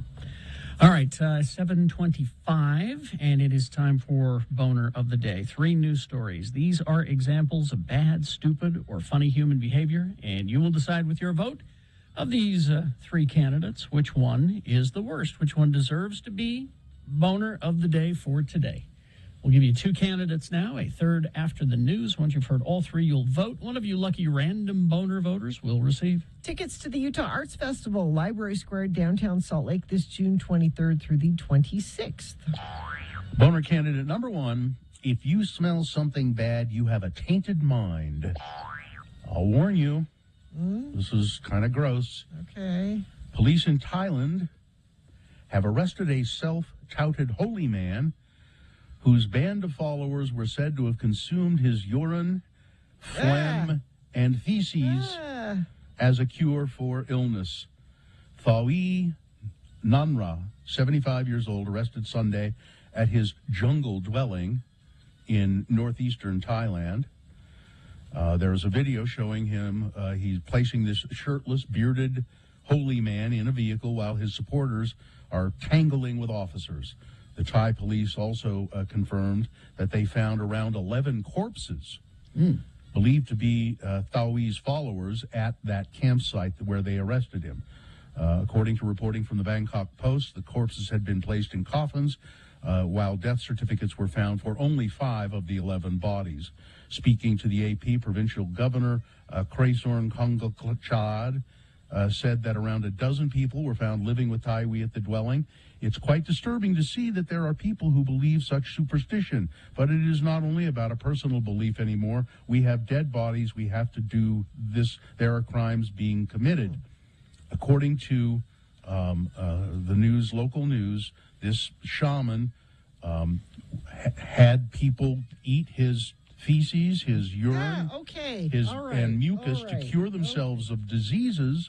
According to a news outlet, one of his followers told authorities that he was the father and the god, and consuming his urine, and then he consumed urine and excrement in front of the police and said, "There is no odor. If you smell something, you have a tainted mind."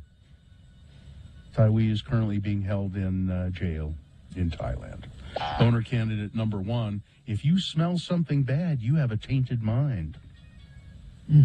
Here's Boner candidate number 2, also terrible. If I hear them marbles rattle, you're in trouble.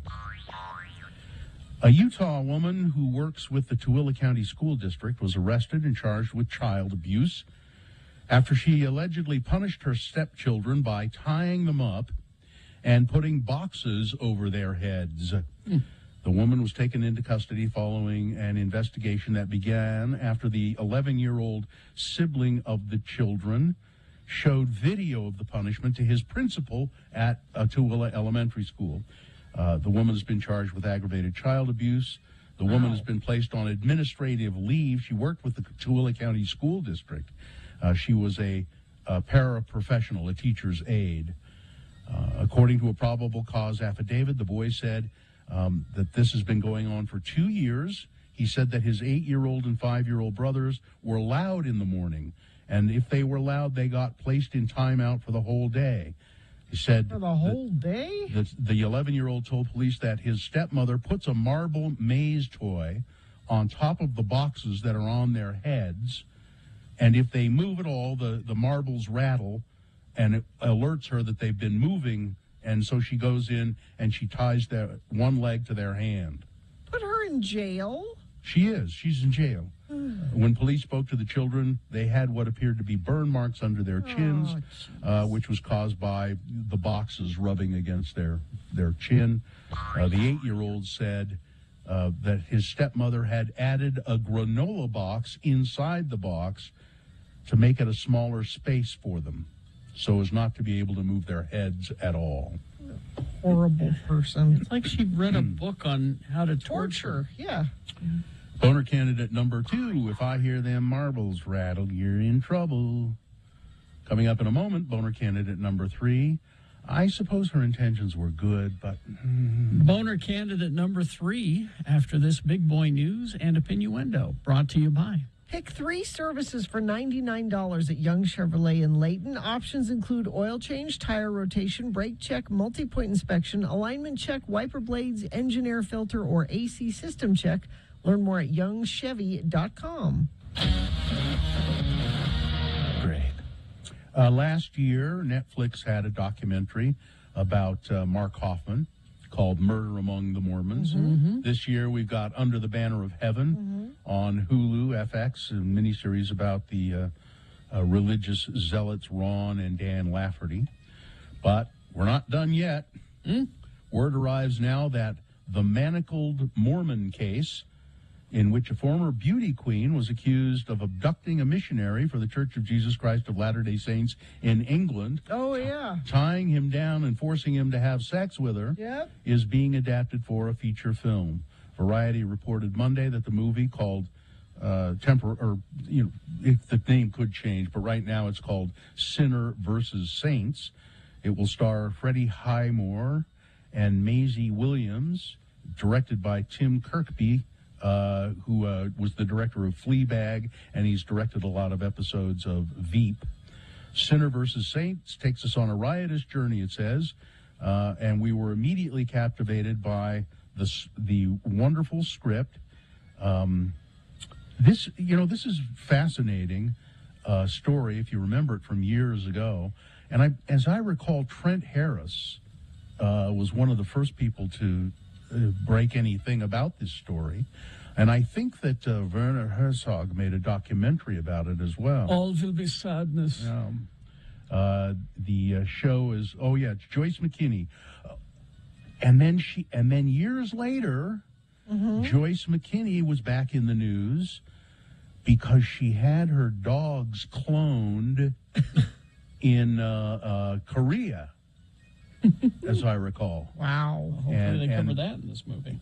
I probably not. This is just about, she was a beauty queen, and she kidnapped and forced this missionary in England to have sex with her. She denied the allegations, but the documentary was called Tabloid. Yeah. I don't show me what you've got, but still, rape is a part of the story here. I don't know how you make a comedy. Oh, they say it's a comedy? Well, all the pedigree is comedy. Well, they said it's a witty script. Yeah, I like I said, show me what you got, but the center of the story is rape. Yeah. It says there are sensitivities around depicting what takes place. It doesn't come right out and say it's a comedy, but witty is the wrong tone. Anyway, let's move on to 99% of Utah is now considered to be under severe drought. So pretty much the entire state. It's either severe or extreme drought conditions. Laura Haskell, the drought coordinator for the Utah Division of Water Resources, said it's something that the state has dealt with for quite some time. 8 of the last 10 years have been drought years, she said. We've seen drought in the state somewhere. Most likely we have it in certain parts, but now we have it everywhere. I don't know how you're a drought coordinator, though. I mean, what is there? Here's what we're gonna do, drought. Yeah, what is there to coordinate? Okay, drought. Let's see. I don't. Senator Mike Lee. Ooh. Here we go. Yep. And 4 Republican colleagues are calling for a new TV rating. So that parents can block their children from watching programs with disturbing content, including LGBTQ characters.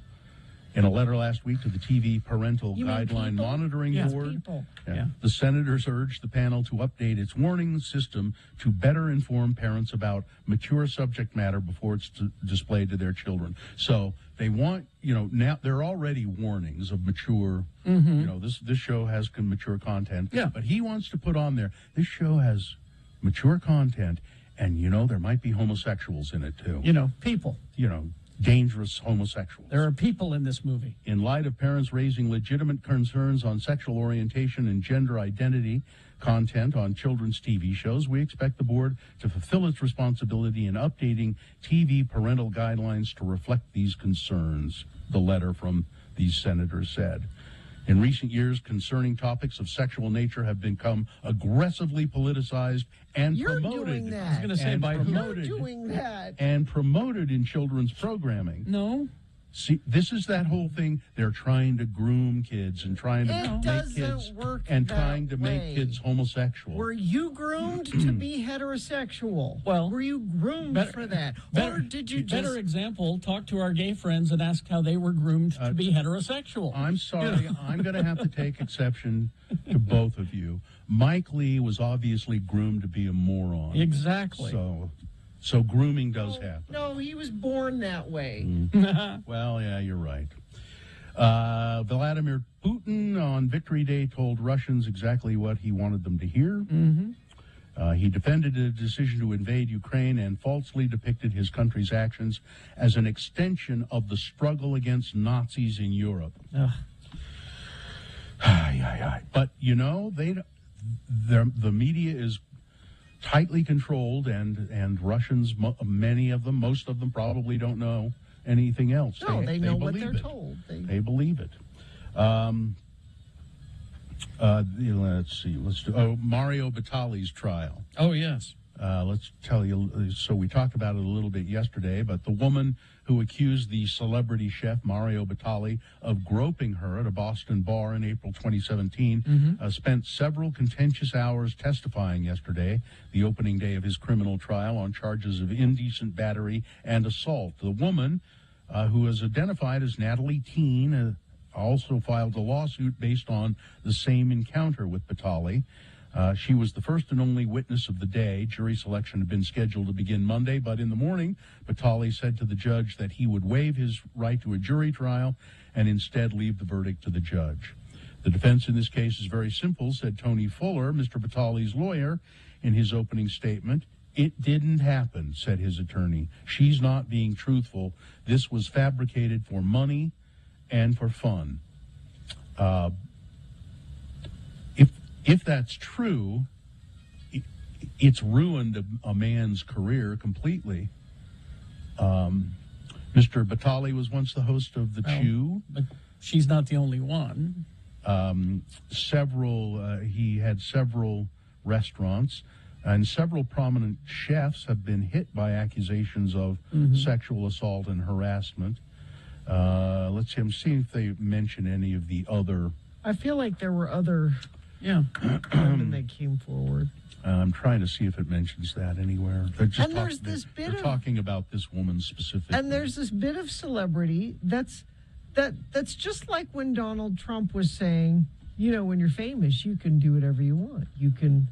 There is that mentality among some famous men in particular that do feel like, well, of course these women want me to kiss them and hug them, and don't they know who I am? They feel entitled to that behavior. Batali's behavior first came to public light in December of 2017 when 4 women said that he had touched them inappropriately as part of a pattern of behavior that they and others said spanned at least 2 decades.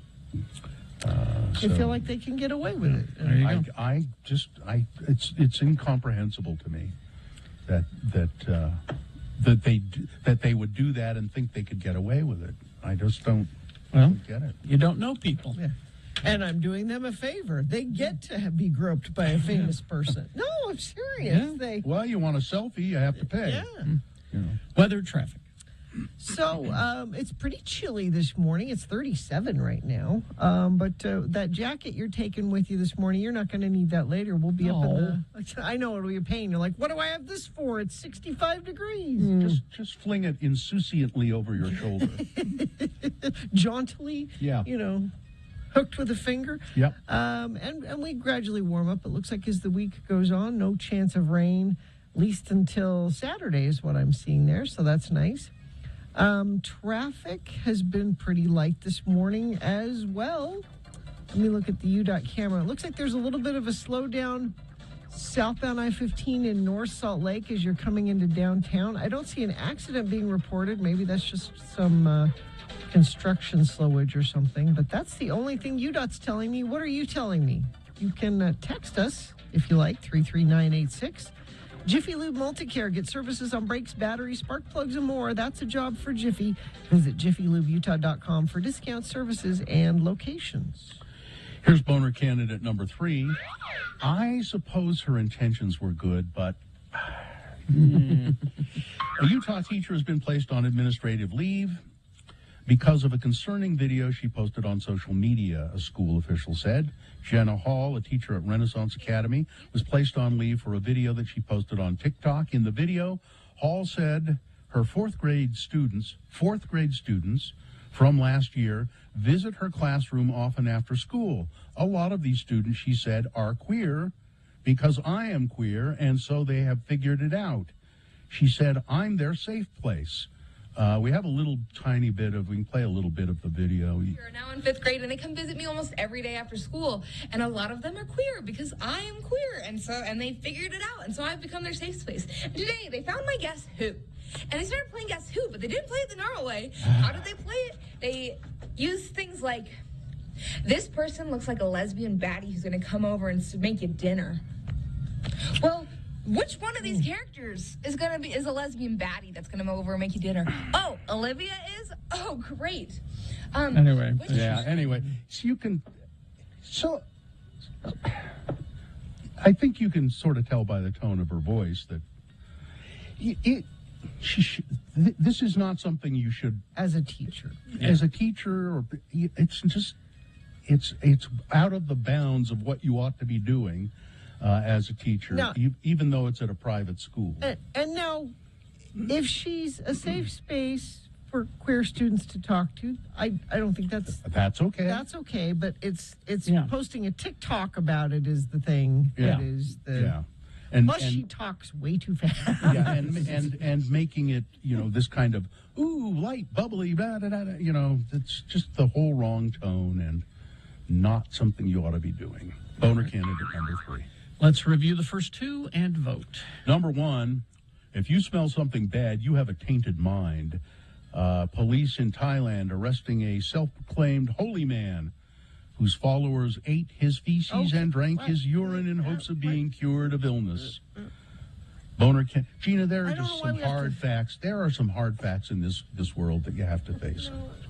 Boner candidate number 2, if I hear them marbles rattle, you're in trouble. A stepmother here in Utah punishing her children by putting their heads in boxes, tying them up, putting marbles on the boxes, and if she hears the marbles rattle, she knows they've been moving and punishes them more. And boner candidate number 3, I suppose her intentions were good, but really? Okay, here we go. This is boner of the day. You've got to decide of these 3 candidates, which one is the worst. Which one should be boner of the day for today? 1, 2, or 3. Remember your candidate number, the one that you think should win. Put that single digit in the message of a text and then text that to 33986. That's one way to vote. Another way to vote is to call Katie in the producer's booth. She'll take your voice vote at 877-602-9696.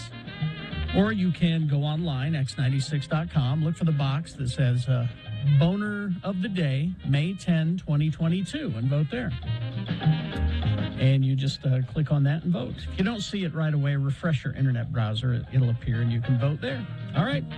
You have only 4.5 minutes to get your vote in, so let's go. It is Boner of the Day. Wendy's for breakfast. Right now you can satisfy your sweet heat craving with the new Hot Honey lineup, including the new Hot Honey chicken sandwich. And there's a breakfast version as well. They do the buttermilk biscuit for the breakfast version, but that's only available during breakfast hours. So let me tell you about this sandwich. It's great. You can get it, like I said, all day. Get it, the breakfast edition during breakfast hours. It starts with the new hot honey sauce. So it's that spicy honey. And then they drizzle that over one of their Wendy's signature chicken fillets, the spicy chicken fillets. And then they throw on the savory applewood smoked bacon. And, yes, there's more. Melty pepper jack. And then the best part, They stack the tangy, crunchy dill chips on top of there, so you get all the flavors, all the textures. It's just incredible. And, of course, they do the breakfast edition during breakfast hours with the buttermilk biscuit. So you can get it for lunch, get it for dinner, get it for breakfast during breakfast hours at participating U.S. Wendy's. The Hot Honey Chicken Biscuit, available now. From celebrities to moms right here in Utah, more and more women are consuming their placentas in pill form. Don't do that. Listen, I want you to hear these. Wait, don't go on. Even if there's something about eating your placenta, you would have to do it the way your dog does it when she has puppies. Yep. If there's anything to it, drying it out and putting it in a pill kills whatever good thing you think it does. Medical expert Gina Barberi, listen to the testimonies of these women, All Gina. right. The placenta, for those of you who don't know, is an organ that grows inside the uterus while a baby is developing. The placenta gives nutrients to the baby, and some believe... People are saying, and I'm hearing. Ms. Barberi, not among them. No. But some people are saying, and I'm hearing, and I have the tendency to believe when some people say and I hear, and then I believe, that it is also capable of giving mom key nutrients even after it, that is the placenta, and the baby are delivered.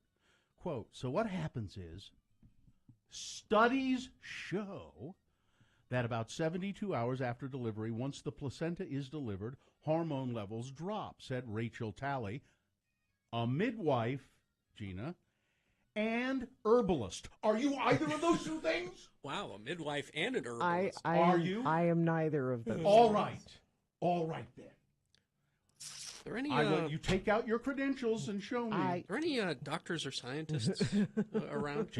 Carrie. Studies say, herbalists. according to this midwife and herbalist. A study could be, I've studied things, and that's. It takes 4 to 12 weeks statistically,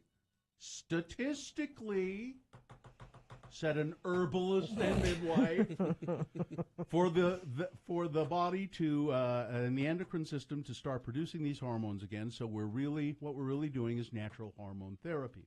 After Miranda Hansen delivered her second child, she said she felt the despair of postpartum creeping back in. The first 5 days was like a flashback, she said. But after taking her first placenta pill, she says, so here's evidence right here, the symptoms softened in just 20 minutes. It was like this fog that was lifted, she said. It was like a breath, like it was totally like, I could just like feel like it was clear. It was couldn't possibly be that you were thinking that would happen, so it happened. Oh my God, you are so negative. Miranda says she bonded with her baby, got back on her feet quicker, and dropped her baby weight faster after taking the pills. Other moms like Melinda Dratchell also weighed in. I'm a big fan of Western, like modern medicine, she said. I'm all about the epidural, which I know you are, Gina. Big fan of the epidural. But she said the placenta pills worked for her. It was a little strange at first when I started talking. And they kept the cougars away, and they kept... Rachel Talley charges, midwife and herbalist, charges. What are you charging for this advice, Gina? Huh? It's free. She charges $250. Okay. How much does she charge? And that's what it's worth. How much does she charge? That's what your advice is worth. Because her advice, midwife and herbalist, $250 for her services. She said a placenta typically yields about 200 to 300 pills.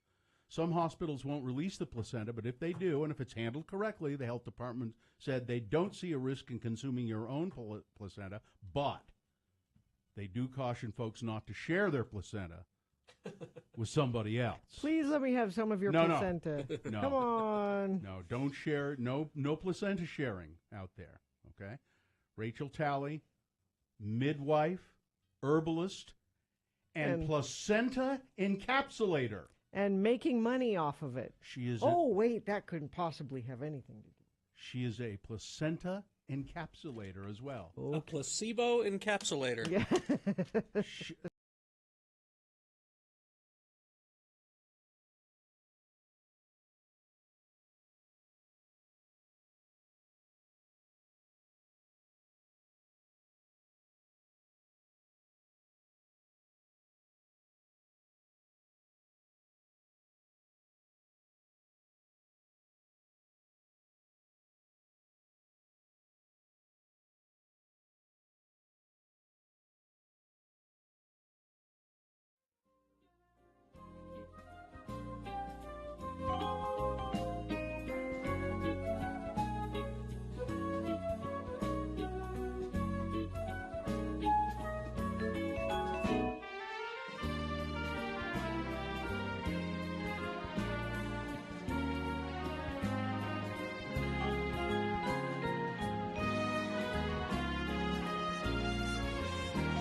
It's 7:51 right now. Let's award Boner of the Day. And the Boner of the Day is brought to you in part by pork and udon noodle and cabbage stir fry. And Randy's Transmissions, looking for journeyman mechanics to join the team. If you have extensive mechanic skills in electrical, remove and replace transmissions, and diesel repair, they have a $1,000 sign-on bonus for you. Email Matt at randys-transmissions.com. Don't forget the dash. Matt at randys-transmissions.com. There was a lot of voting. Mm-hmm. I saw it coming in. Yeah, number 1 and number 3, great. A lot of voting for those, but it just can't beat number 2, the woman putting the boxes over kids' heads. Over 300 votes. Wow. Boner of the Day. There we go. That's Boner of the Day for today, May 10, 2022. Now qualified to be Boner of the Week. Is this sponsored? Yes. All right. Gracie's is open daily for lunch and dinner, brunch on Fridays, Saturdays, and Sundays. Enjoy food, drinks, and live music on their award-winning heated patio. Gracie's is at the corner of 3rd Southwest Temple. Adults only. Thank you. There was a boy, a very strange and chatty boy. Well, our son Kyle, you probably know the story by now. He's now writing us letters because the ALS has affected his voice, and he's difficult to understand now. And so he's sent us letters for the past 4 weeks. And this one is about him doing the Iron Man, which most of you heard about. And here it is. All right. I lined up to race Ironman Saturday. I stood at the water's edge at 6:20 in the morning. The sun still hadn't risen. Andrew Messick, the CEO of Ironman Corporation, put his arm around me and quietly said to me, "Kyle, don't die. It'll be bad press." We've gotten to be buddies, and he kind of knows my humor. I thought it was hilarious. 1 mile into the swim, I was hypothermic. ALS makes you very sensitive to cold. I stopped to try and get my legs to move, and when I stopped swimming, my arms froze too. The chief referee boat came over and pulled me in and asked if I was okay. And I said, "No, I have ALS." He said, I don't think it's safe for you to continue. And I said, "I'm okay." And he said, "Well, then you need to continue if you can, or we're going to bring you in. And there's no shame in that. I've pulled 100 able-bodied people out of the lake today already." I was lying on the edge of his boat, frozen stiff from hypothermia. A lot went through my mind over the next 1.2 seconds. And then I said, "I'm going to finish this or die trying. I have too many people counting on me." He said, "No one dies on my watch." And I said, "Well, okay, I'm good." And I rolled off the boat into the water. It was like rolling into a bed of thorns. It hurt, and I have never wanted to quit more in my life. I had no concept of time or direction. I just started backstroking with my eyes closed. I was guided by Katie on her paddleboard that would nudge me to keep me in a straight line. I finished the 2.4-mile swim and was told, "You can't continue because of the time cut."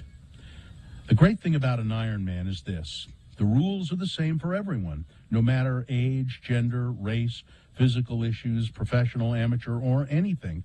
Everyone goes the same distance, the same course, the same rules, and same prize money for men and for women athletes. I don't know of another sport like that, and it's beautiful. I was finally finished, and I was so cold I couldn't walk, and several people helped me up the ramp. I sat in the changing tent with my wife, my son, my daughter, and I cried. ALS had beat me. This swim was parallel to my life. I fought like hell, but I couldn't beat this thing. The chief referee came into our tent, and he was crying. He said, I wanted to let you keep going, but I have to follow the rules, same as everyone else. I really wanted you to finish, Kyle. My neighbor, this is the referee talking, I believe. My neighbor was John Blaze. I was his teacher in school. I know this disease. John Blaze was the athlete that finished the Ironman in 2005 with ALS. Ironman, with permission from John's family, has allowed me, Kyle, to do my last 2 races with his retired number, 179. I felt that I'd let John down, his family, everyone rooting for me. I mentioned last week about my daughter seeing me fall for the first time and her seeing that I wasn't okay. She and my wife have always called me Superman because I could do anything, fix anything, solve any problem. My daughter put her arms around me and sobbed because I'm now normal. And I had just fallen hard and everything wasn't okay. In fact, it was very bad and she had now seen it. We went later to sit on Diagonal Street to cheer on other racers. A guy came off the run course and sat down on the lawn by us, and he laid down and started throwing up. We offered him some water, but he was too far gone and he couldn't drink. We stayed with him for a while, and I asked, well, what can we do? And he says, call my wife, please, to come and get me. Well, we poured some water on him, called his wife, and then we found out he was from the Cayman Islands and has done the Ironman 4 times and has never had to quit before. He was very disappointed. This would be his first time quitting. My wife said, do you want a story to motivate you to finish? He was lying on his back, and he shook his head no, but she went ahead and told him anyway that I was pulled in the time cut and never finished an Ironman, and I never would finish an Ironman because, well, I have ALS. And I said, I'll never get another chance. I'll be gone before the end of the year. He started crying and said, my brother has MS and seizures so bad that he can't drive or go anywhere or do anything anymore. And I said, well, then let's walk this. I'll do it with you. Finish today for those who can't, for me and for your brother. He slowly got up, and Patrick was his name. We walked 13 miles together, talking about everything. A good way to get to know someone is a good 3.5-hour walk. A mile before the finish, I left the course so that he could finish the famed Ironman. Ironman found out what was happening. Usually it's against the rules, and they would disqualify him. But instead, they let me in the finish area to greet him, a moment I will never forget. We hugged and cried in both sadness and joy. We gave each other's families a gift that day. Different gifts, but kind of the same. Kyle. There we go. Okay. Way to go, Kyle. Congratulations. Damn it, Kyle, you made me teary at work. That's not good. Power through. Traffic, Cheetah. Come on. Okay. Focus. Crash northbound I-15 at 79th South in Midvale. It's off to the left shoulder. Crash southbound I-15, 154 South in Draper. The right lane is closed there. We had a few texts from people about that one. If you see something, you can send it in, 33986.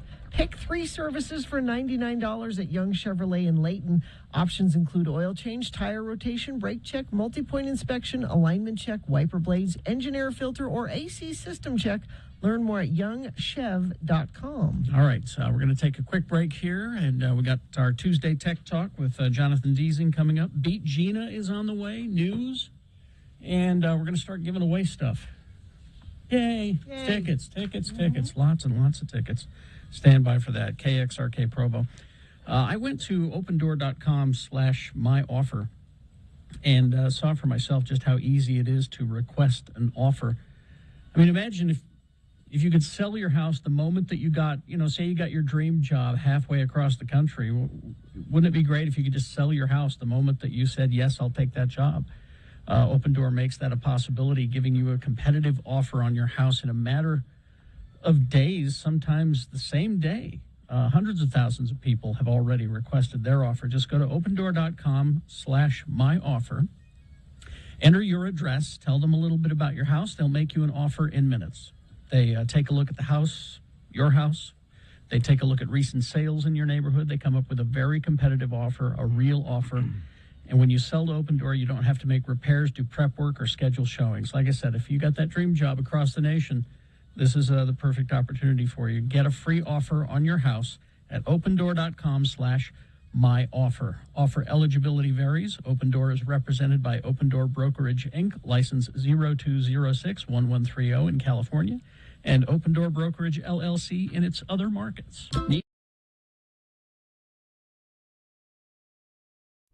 It is the 23rd century. Humans have left the lowly confines of planet Earth and have sought their destiny among the stars. While many things have changed, one constant remains: the need for young men to venture forth and do the work of the Lord. This is the tale of two such men who at the age of 19 have answered the call of their bishop and are embarking on a 2-year mission to spread the gospel throughout the galaxy.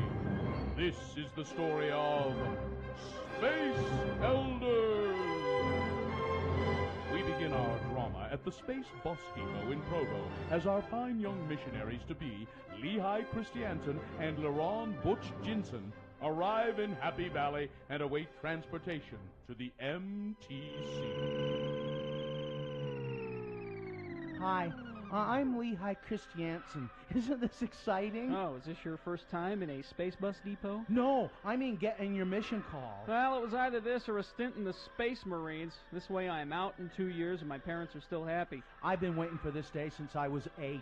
I've been putting galactic credits into my missionary fund for the past 11 years. Oh. I can't wait to get into the field and start finding people to convert. Wow, you sure are in the right place. Well, my folks promised me a new land speeder if I found some way to avoid getting sent home early. Oh, looky, there's a droid over there holding a sign with my name on it. Must be our escort to the MTC. I am Decon 1. If you will follow me, I will show you to the MTC and get you settled into your quarters there. Sure. Yeah, whatever. Later, we find our strapping young lads in the midst of their indoctrination. Butch has just been told that he will have Lehigh as his companion for the next 2 years. Hey, wait a minute. 2 years with this guy? You don't seem overly enthusiastic about the prospect of spending 2 years with me. I'm not. Well, I think it's a keen idea. If you two are through, I would like to commence with your indoctrination. Here at the MTC, you will be given memory-enhancing implants. At the same time, a universal translating device will be placed inside your skull. You'll be outfitted with the latest in missionary technology, a laptop computer which contains the Bible, Book of Mormon, Pearl of Great Price, and the Doctrine and Covenants. It also serves as a holo projector to allow you to show your prospective converts those wonderful animated tales from the Book of Mormon, which have been loved by millions for centuries.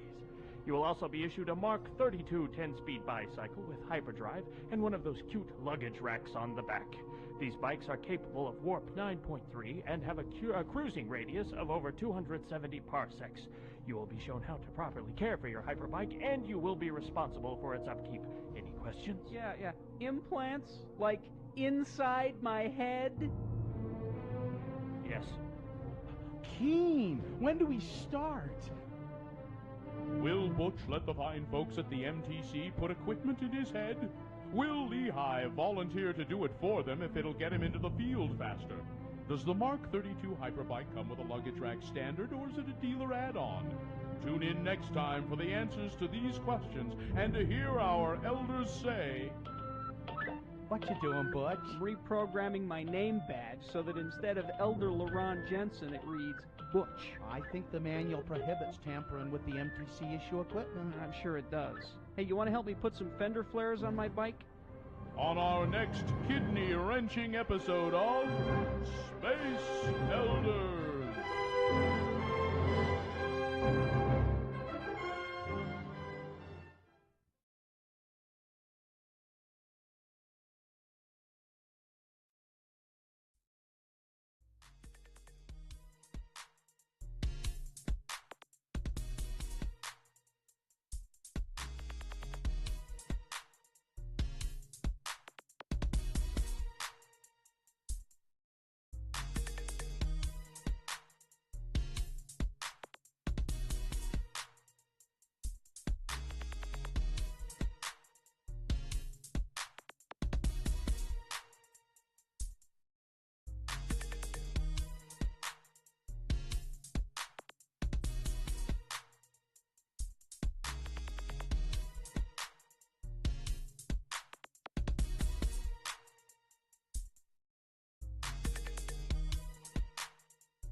$8.05. Is this sponsored, Gina? Yes, Homey is the new way to buy and sell a home without paying crazy high 6% commissions. It's the way real estate should be. Go to homey.com. Homey has your back.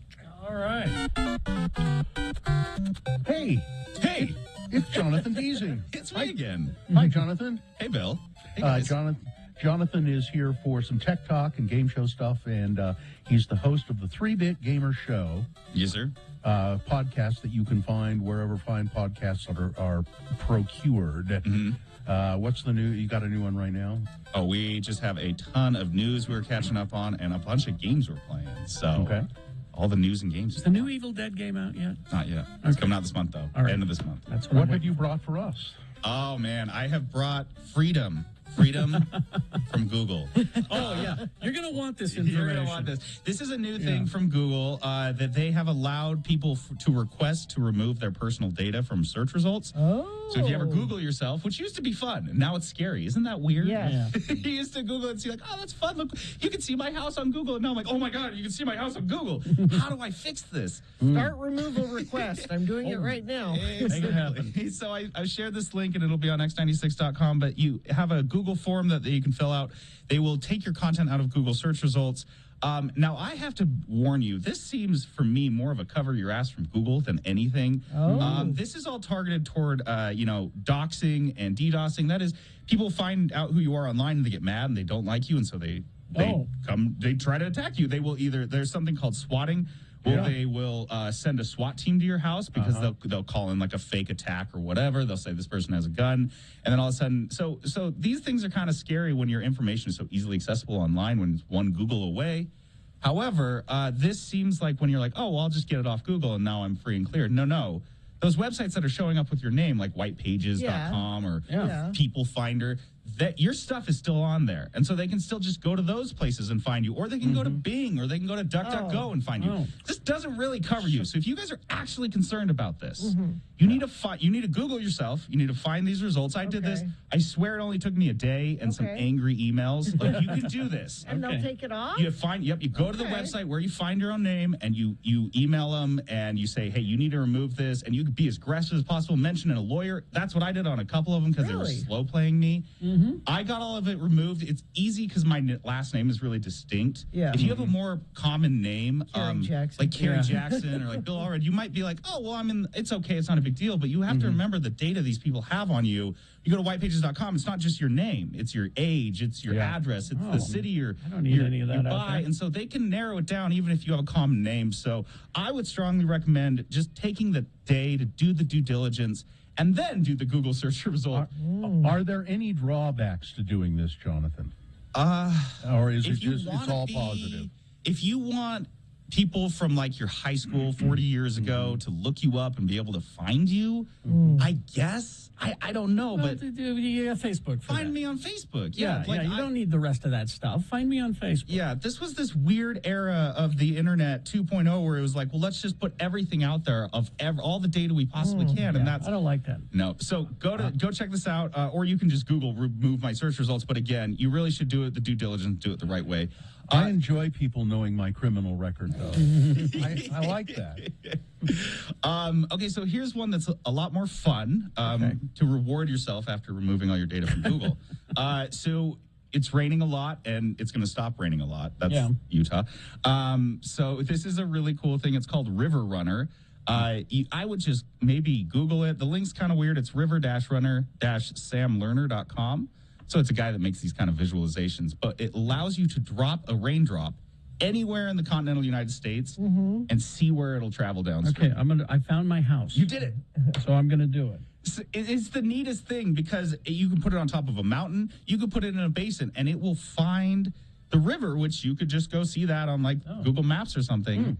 And then it shows you where it goes. Yeah, this is a huge time suck. It's cool though. Like if you're trying to figure out let's get some more water into the Great Salt Lake. Yeah. Where I'm helping because that's right where it goes. Yeah, it's all going to and that's what's neat is you start to recognize the different basins in the country, which is really cool because for Utah, you can see we have like 5 basins, I think, and they all are serving different water areas, and you could go see, where that water is falling and where it's going or where the snow melt.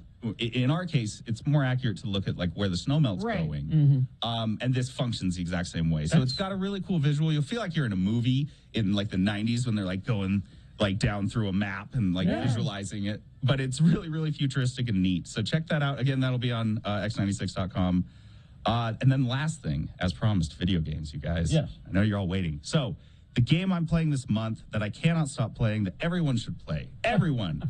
It's called Nobody Saves the World. Nobody Saves the World. Okay. Oh, it's a top-down cooperative action RPG, and you play as this like eyeless, soulless humanoid that can transform into a bunch of different forms. That's me. And creatures. Okay. Yeah, exactly. You play as a Bill, and you can turn into like a mermaid or a poisonous rat or a robot.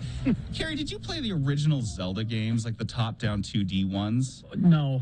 It's just like I tried. that. Right. Put it that way. Okay, I well, tried, this might get you into it because what's really cool about this is so you're going around this like over map, this world map, and you're exploring dungeons and going in there and killing all the guys in the dungeons to clear the dungeon. But what's going on underneath that is that you have all these different characters, and it's called a mini quest or a micro quest system, where like you'll be playing as a rat, and the quest is poison 10 people with the rat. You poison 10 people with the rat, and then you start to unlock another one, and you build these things up, and you're constantly... And so it's not just like, oh, I'm going into a dungeon, and I'm going to kill all the guys. It's like, I have to go into the dungeon, I have to poison them as the rat, and then I have to turn into the mermaid, and then throw this ball at them, and then I can unlock this really cool guy. And so it gives you a lot more... Or you can just go kill every guy in the dungeon, doesn't matter.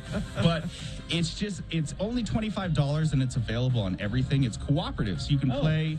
split screen. So I've been playing a lot with my wife, and it's amazing because it's super forgiving. Like if one of us is just like, I'm dying a lot or something, it's not a big deal. Like we just go back, and there's not huge cut scenes or things that we need to go back to checkpoints to do. So it's a very forgiving game.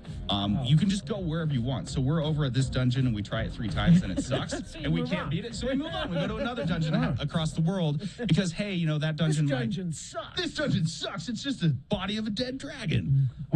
Wait a minute, Jonathan. Yeah. What? You have a wife? I know, right? I didn't know I've that. been keeping it secret from you guys. He just dropped that in. Wow. There are so many characters in this, and the animation is interesting, too. The animation's fun. It's that quirky. If you guys ever heard of a game called Guacamelee, probably not. Yes. You did. Okay, so it's the same guys that made that. Oh, okay. And so yeah, the animation style kind of feels like art, like hand drawn, but very goofy. Yeah. It's got that thing where you're reading the text on the screen, and the text will start like vibrating essentially to be like to show emotion. So it's got a very fun, quirky vibe to it. And like Carrie said, there's a million characters, and you're always unlocking them. The characters and the way they interact with each other. I don't know. I cannot stop playing this. You can play online, but like I said, it's available on Switch, the PS4, just like whatever you want. I like the hammer man. There's a talking hammer. Yeah. Oh yeah, the hammer guy. Haven't gotten him yet. I'm working on the dragon and the robot. I don't know. I don't even know where to start. Oh, I'd be a robot, sure. I know. I'm hoping the robot's good. Well, there we go. Cool. God, that's a lot. That's really some good stuff this week, Jonathan. Thank Sweet. you. Thank you, guys. You were helpful, educational, and entertaining. And It's a balanced breakfast. Say hi to your wife for us. I will. Hello, wife. My wife. Hi, Jenna. Hi, Jenna. Thank you, Jonathan. All right, 3-Bit Gamer as well. Podcast, get it wherever you get podcasts. Traffic, Gina, please. Crash Mountain View Corridor 78 South in West Jordan. The right lane is closed north of the intersection. Crash north on I-15, 79 South in Midvale. Left shoulder affected there. Crash south on I-15, 154 South in Draper. The right lane is closed there. If you see something, you can text us 33986. The State Room presents Fort Desolation Festival, August 12th through the 14th in Torrey, featuring headliners Amos Lee and Elle King. Tickets and camping sites are available now at thestateroompresents.com. Okay, coming up after this and a song, it's Beat Gina. What prize do we have? If you beat Gina at multiple choice pop culture trivia, you will win Roger Waters tickets. Wow. Just Dang. like that. Potpourri. Got leftover questions from all the weeks earlier. So 877-602-9696. Try to get those right. You'll get those, Roger. Carrie, you don't know. They have try to really win the hard game. because yes, the coin toss could, screw things up. Those are tough questions, though. And they're tough questions. Yeah. Bill, you may want to wake up Johnny. Okay. Our announcers. Stand by for that. Beat Gina and news coming up in the next break. 877-602-9696. Wendy's for breakfast. Right now, I want you to, you're on your way to work. Be late. Well, you won't be that late because they're very fast at Wendy's. Pull over to Wendy's and check it out. The Hot Honey Chicken Sandwich. It's a favorite. They have it available all day. But right now, since it's mornings, you can get the breakfast edition, which means it's served on a warm buttermilk biscuit, the Wendy's buttermilk biscuit. Now, this is at participating U.S. Wendy's. The Hot Honey Chicken Biscuit is available only during breakfast hours, so you still have time. It's truly delicious. The hot honey sauce that they've created, it's amazing.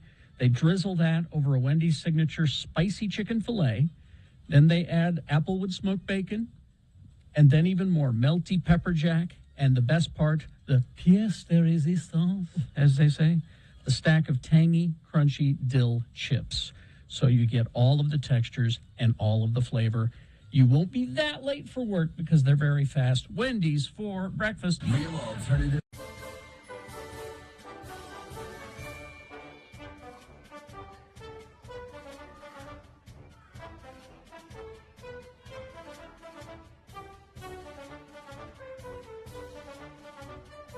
I've just been meaning to ask you, Gina, the last 3 days, and I forgot.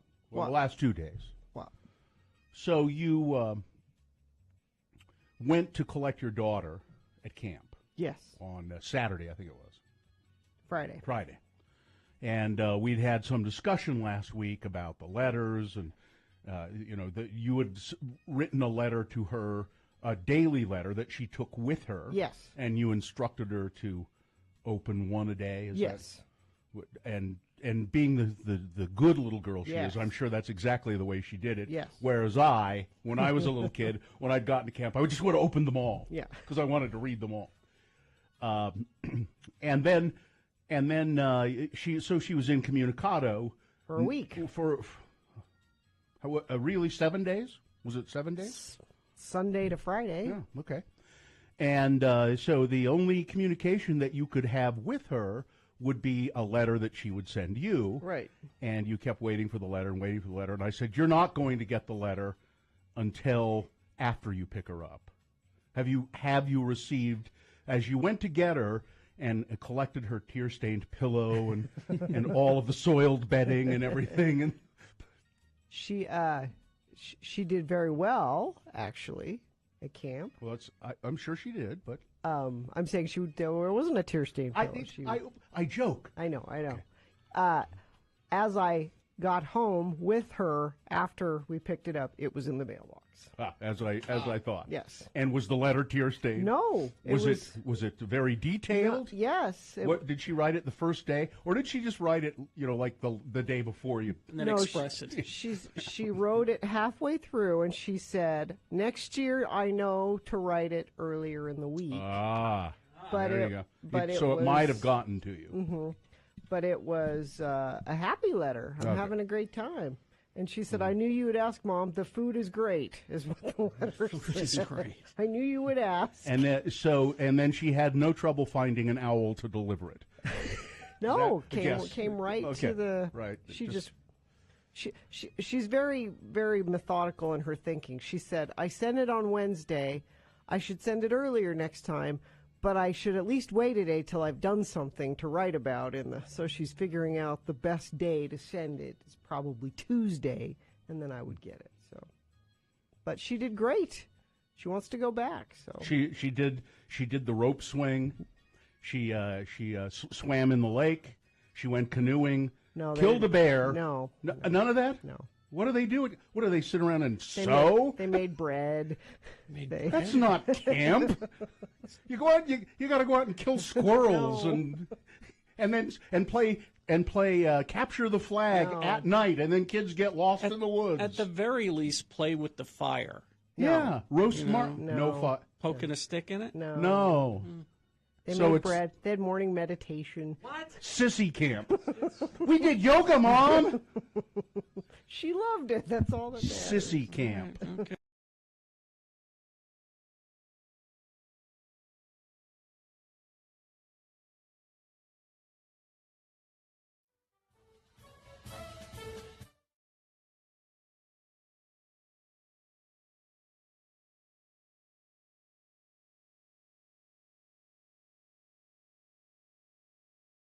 Okay. I have to go over to the stairwell here and tell Chainsaw Guy that we're ready for him. To come over? Yeah. Okay. Okay, All so right. I'll do that. So this is usually it's a best question of the week, but this week it's Chainsaw Guy is going to be answering questions from you, our listeners. So Katie has some emailed with Chainsaw Guy. Are you there? Yeah, I'm here. I'm right here, ready to go. All right. Well, then let's start. Hey, wait, who's that? That's Katie. Oh, hey, Katie. Long time no see. I love Katie. You love haunted houses, don't you? Yeah, I do. Well, we've worked together, actually, Katie. I was the Chainsaw Guy at your haunted house when you worked over there at the Nightmare on 13th. That's right. Yeah. Yep. All right. Well, I got a couple questions for you, sir.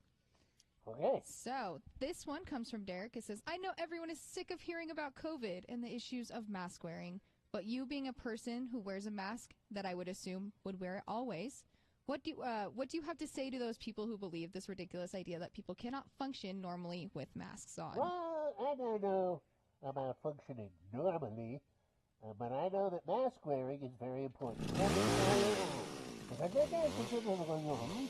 And I think if you find out an example and you start poking your eye out with something, or if you don't poke your eye out with something, you might take a bite. And you gotta be careful, or something comes, or because they're sort of, and then you get on the mask, you can anywhere, we can have it back. You can, I don't know, but you've gotta be careful. And that's what you're very careful. And watch out for the build-up of mold. Oh. Build-up of... Mold. What? Mold. Okay. Behind the mask, you get some mold occasionally. Okay. All right. All right, I got another question then. What? So what sort of advice could you give a guy who spent all of his rent money on lottery tickets, and now that rent is coming up and all of his money is in Chevron, he has no idea what to do?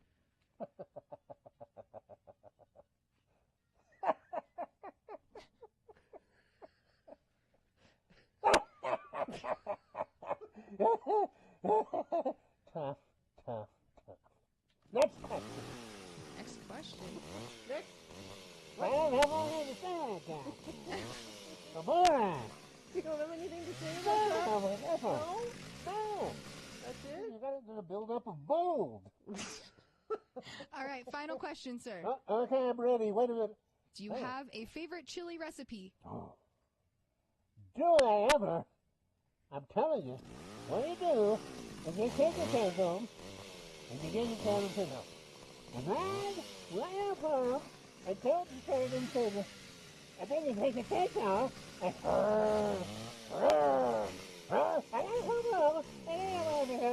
and then take your my favorite recipe is that cans home, and then you have, and then take a bag of food on, and empty them, and then it's Denison's. Delicious. Denison's. All right. Canned chili. Well, Chainsaw Guy, I know you've been super busy. This is your busy time of year, and for you to take just a few minutes with us every year at Halloween, it doesn't feel like Halloween unless we talk to you, and you are always so helpful and have great advice. Well, thank you. I've got to go back and work on. I'm remodeling my rec room, you know. Oh, so yeah. I got to go back to work on that. I built this display case for all of my old Playboy magazines, and now I'm going to build a little rack where I can where I put all of my Perry Como records. Perry Como records. Perry Como. Listen, you put on a Perry Como and open a Playboy. Can of Denison's and I'm set. Okay. See you later. Happy Halloween, Happy Chainsaw Halloween, Guy. sir.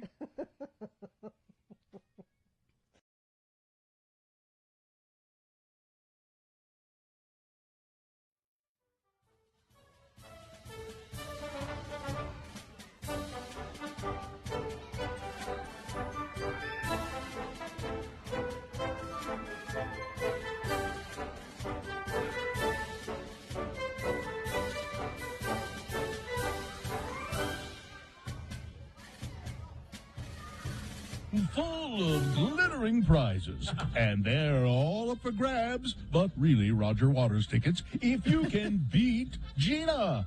I'm your announcer, Johnny Ola, and beating Gina is fun for the whole family. So gather them around the radio and say hello to your host of this fast-paced trivia extravaganza, Carrie Jackson. Oh, thank you, Johnny. Thank you so much for coming out from the basement and helping out with our game. My pleasure. I don't like spending that much time with the roaches. You lend an air of legitimacy to this little game, and I appreciate it. Thank you. We have tossed a coin off the air to determine our contestant, and it looks like it came up Paige. Hello, Paige. Hi, Paige. Woohoo! Hi. There she is. All right, Paige, here's the deal. We're going to play, it's multiple choice trivia, and if you beat Gina, you will win tickets to see Roger Waters. Coming to Vivint Arena on September 8th. Are you a fan of Pink Floyd, Paige? Do you like? Oh, yeah. I've seen Roger twice, and it's just he out-Floyds the Floyd. It's a great show. You're going to enjoy it. But if Gina beats you at multiple choice trivia, what are you prepared to do in her name? We have twins, so we've outgrown a ton of stuff, and we have stuff that they've never even used that we're going to take down to the road home. Wonderful. Oh, that's very nice. All right, Paige, let's toss a coin to see who goes first. It will give you an advantage in the game, heads or tails. Let's go heads. All right. Coin toss app says, uh-oh. Uh-oh. Tails. Uh-oh. Tails, Paige. That means Gina goes first. Yes, Johnny. Gina goes first. I'm ready. This question, Paige, is for her to answer exclusively. If she gets it right, she gets the point. If she does not get it right, you get a chance to answer it correctly and steal the point away. We'll go back and forth until one of you have 3 points. The topic is referred to as potpourri because it's just a whole bunch of different subjects. It's basically leftover questions from the weeks. I don't think we'll be writing any questions this week. Okay, good. But anyway, here we go. Okay, leftover Avengers trivia. All right. Now, this is specifically about the first Infinity War movie, Infinity Gauntlet movie. Okay. On Titan, Mantis was the first to dissolve after Thanos escaped Wakanda. Okay. Did the snap? Yes. Mantis was the first to dissolve. Who in Wakanda was the first person to dissolve after Thanos snapped his finger? Who was it? Was it A, the Incredible Hulk? Mm-hmm. B, Bucky, the Winter Soldier? Mm-hmm. C, Hindsight Lad? Or D, Paste Pot Pete? They are all actual heroes. Okay. We'll have you know. Was it Bucky, the Winter Soldier? Is that your answer? Yes. Is that your answer? Okay, there you go. All right. 1 point for Gina. Phew. And now, Paige, you control the question. Paige, also Avengers trivia. And this is on the second part of that movie. So there was Infinity War and this was Endgame. Yes. This is from Endgame. What game do Tony, Iron Man, what game do Tony and Nebula play to pass the time while stranded in space? Okay. Was it A, Howard the Duck Duck Goose? B, Uno? C, Red Rover, send Star-Lord right over? or D, Paper Football? It was paper football. It was paper football. Well, there you go. You've tied up the game, Paige. Nicely done. All right. Now Gina has a chance to score. Gina. Yes. Let's see. Okay. We've got Lucille Ball trivia. All right. Which of the following actors never guest starred on the I Love Lucy show? Okay. Never guest starred. Was it A, Tennessee Ernie Ford, B, Orson Welles, C, Bob Hope, or D, Bobcat Goldthwait? I'm surprised at all those other ones because I know the answer is Bobcat Goldthwait. Very good. I had no idea. Well, it's 2-1 now. Paige, you have a chance to tie, though. All right. Let's see. Let's go with George Clooney trivia for Paige. Paige, what was the name of the pig? What was the name of the pig that Kelly Preston gave to George Clooney? Was it A, Man Bear Pig, B, Max, C, Alex Jones, or D, Nicolas Cage? I don't know. Let's say his name is. Can you tell me the names again? Time is running out. Is it A, Man Bear Pig, B, Max, C, Alex Jones, or D, Nicolas Cage? I'm going to say Max. Max is correct. That's correct. Wow. Wow, it's 2-1, or 2-2. Excuse me. The game is tied. Gina, if you get this question, you win. All right. Al Pacino trivia. Okay, hooah. Before he became an actor, what did Pacino want to do? Was it A, play baseball, B, jockey, C, disc jockey, or D, drug lord in Miami? Did he want to play baseball? He did want to Gina play wins baseball. the game. See that Sorry, coin Paige. toss? Oh, no. No Roger Waters for you, I'm sorry to say. That coin toss does it every time. That's really unfortunate. I know man. you wanted to see Roger Waters, but That's just too bad. Oh. Yep. Gina, it's time for you to jump in here. Well, this is a really good prize, and I hate for it to go to waste, because it would just go to waste if we didn't give it away right now. So I'm going to break with tradition and go ahead and give you these Roger Waters This has tickets never happened before, anyway. Paige. I hope you realize how lucky you I are. am shocked. Hang on the line, Thank you so much. and All right. we'll get your information. I have to leave. I've got to meet the exterminators. Okay. Thank you very much, Johnny. All right. News brought to you by... Take an unforgettable cross-country adventure into the hidden wonders of the natural world. Into America's Wild 3D, visit some of the most beautiful but untamed landscapes of America. Opening Memorial Day weekend, Clark Planetarium, IMAX Theater. Well, it says here that Andy Warhol's portrait of Marilyn Monroe fetched a $195 million price tag at auction. But I don't know. I mean, didn't he do a bunch of them? Maybe this is the original. Maybe this is the... It says one of Andy Warhol's iconic Marilyn Monroe portraits has become the most expensive 20th century artwork to ever go under the auction hammer. The 40 square inch shot sage blue Marilyn. Oh, there we go. One of dozens of images that he made of Monroe in the 60s has sold for a record $195 million. Prior to the sale, Christie's had described a shot sage blue Marilyn as one of the rarest and most transcendent images in existence. It has previously been shown at galleries, including the Guggenheim in New York and the Centre Pompidou in Paris, and in London's Tate Modern Art Gallery. So, Warhol photographed in 1968 at the factory in Union Square. He photographed Marilyn Monroe and then did all of these color reproduction portraits of her, and they've just become iconic. Yeah, they really have. I mean, it's really it's a great work. It's we got it there at x96.com/live. You can see it.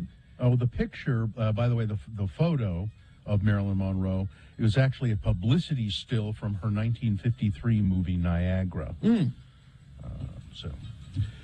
let's see. And I wish she would stop this. It's kind of sad. Britney Spears taking off her clothes and having pictures of it on Instagram. And I mean, she covers up the very most private bits, but still she's naked. Picture after picture. Yeah, and it's just in the space of 5 hours. She uploaded a string of images over 3 separate posts.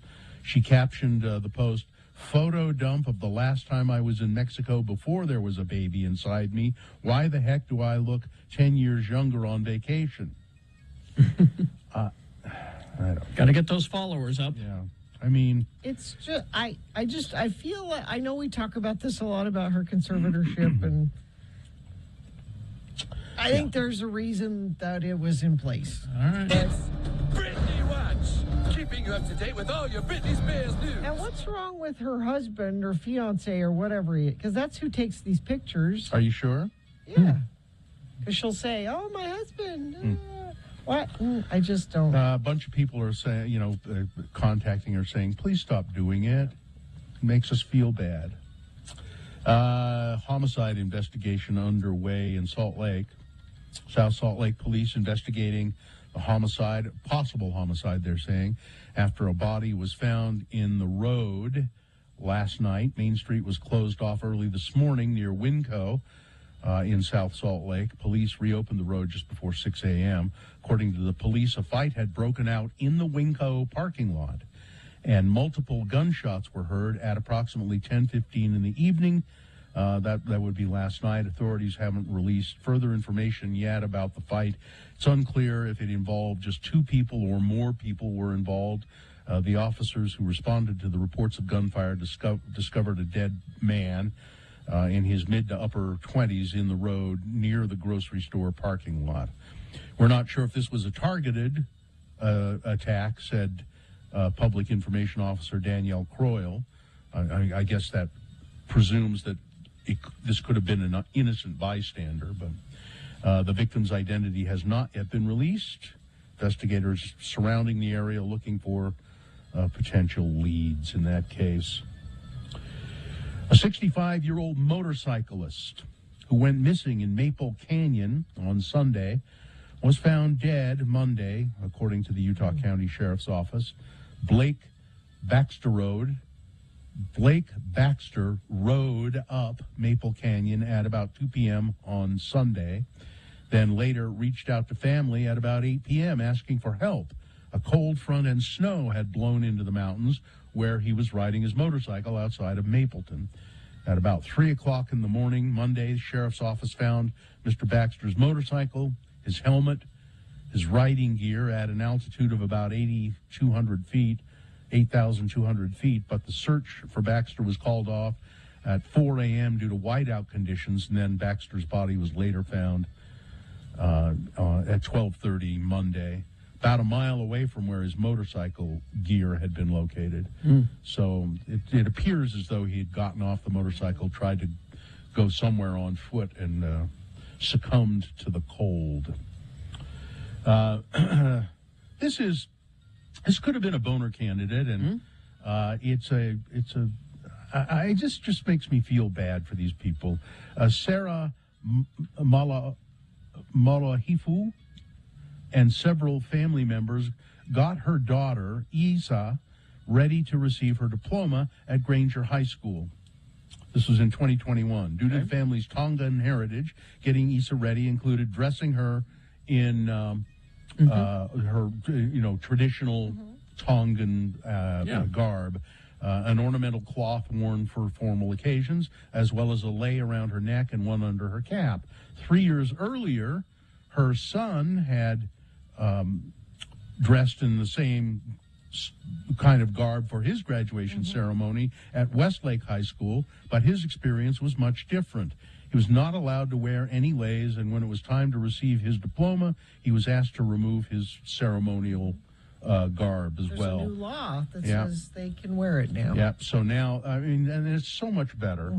But even so, current rules at Westlake High School still prohibit leis worn at graduation, and due to that, parents and students have started a petition on change.org that calls for schools to allow students to wear cultural attire at graduation, because what the hell does it hurt to wear a lei? Exactly. I thought this passed. I thought Spencer Cox signed something about. Yeah, I thought this. Or was it specifically Native Americans that he was? I thought it was. I'm trying to look and see if it says. This story does not say anything about that. I remember something about that law. I think it passed. But it's. I thought Spencer signed it. Well, I'll look into it a little bit more and let you know. Sports, weather, traffic. Well, I have a sports tragedy. Oh, no. Birmingham, Alabama. Ray Scott, a consummate promoter who helped launch professional bass angling and become fishing buddy to the stars. Yeah. while popularizing conservation practice of catching and releasing fish has died, a long-term aide said Monday. He was 88, a member of the Bass Fishing Hall of Fame. Wow. Scott founded the first professional bass fishing tournament in the 60s. Anglers could win money based on the weight of the fish they caught over several days in a lake or river and were penalized if the fish died. And now he has died at 88. He's going to be buried in a giant creel. It just reminds me, Frank Christ Presents, coming up in about a half hour. Salt Lake Bees are on the road in Albuquerque. They're off for about a week or so. But that gives Bill a week to make his signs and get ready for a home stand against the dreaded River Cats. Oh, wait, no, they're on the road at... They're home now. I apologize. They are home this week to Albuquerque. They're on the road at the River Cat. Okay. I'm sorry. Actually, it's a sigh of relief for Bill. That's good. I don't want the River Cats here stinking up the city. They'll go there. The River Cats will be here eventually, but they'll be on the road with the River Cats. So the game against Las Vegas is at 8 p.m. Today. So that's your sports weather. It's warming up and sunny and up, although chilly this morning, but we'll be up around 65 for a high later today. Traffic, we have 3 miles of stop-and-go traffic, I-15 southbound from Bangor Highway to Point of the Mountain. A vehicle fire is what is at the heart of that trouble there. Crash northbound I-15, 53rd south off-ramp in Murray. That's off to the right shoulder. Let's see. Crash south on I-15 Bangor Highway on-ramp. Yep, we did that one already. I think other than that, we're good. You can send us stuff if you see it, though. 33986. Demand for nurses higher than ever. Nightingale College blends online classes with on-ground supervised field experience. Enroll now for the upcoming fall semester. Go to nightingale.edu. Non-stop music for 1 hour, right after Radio from Hell.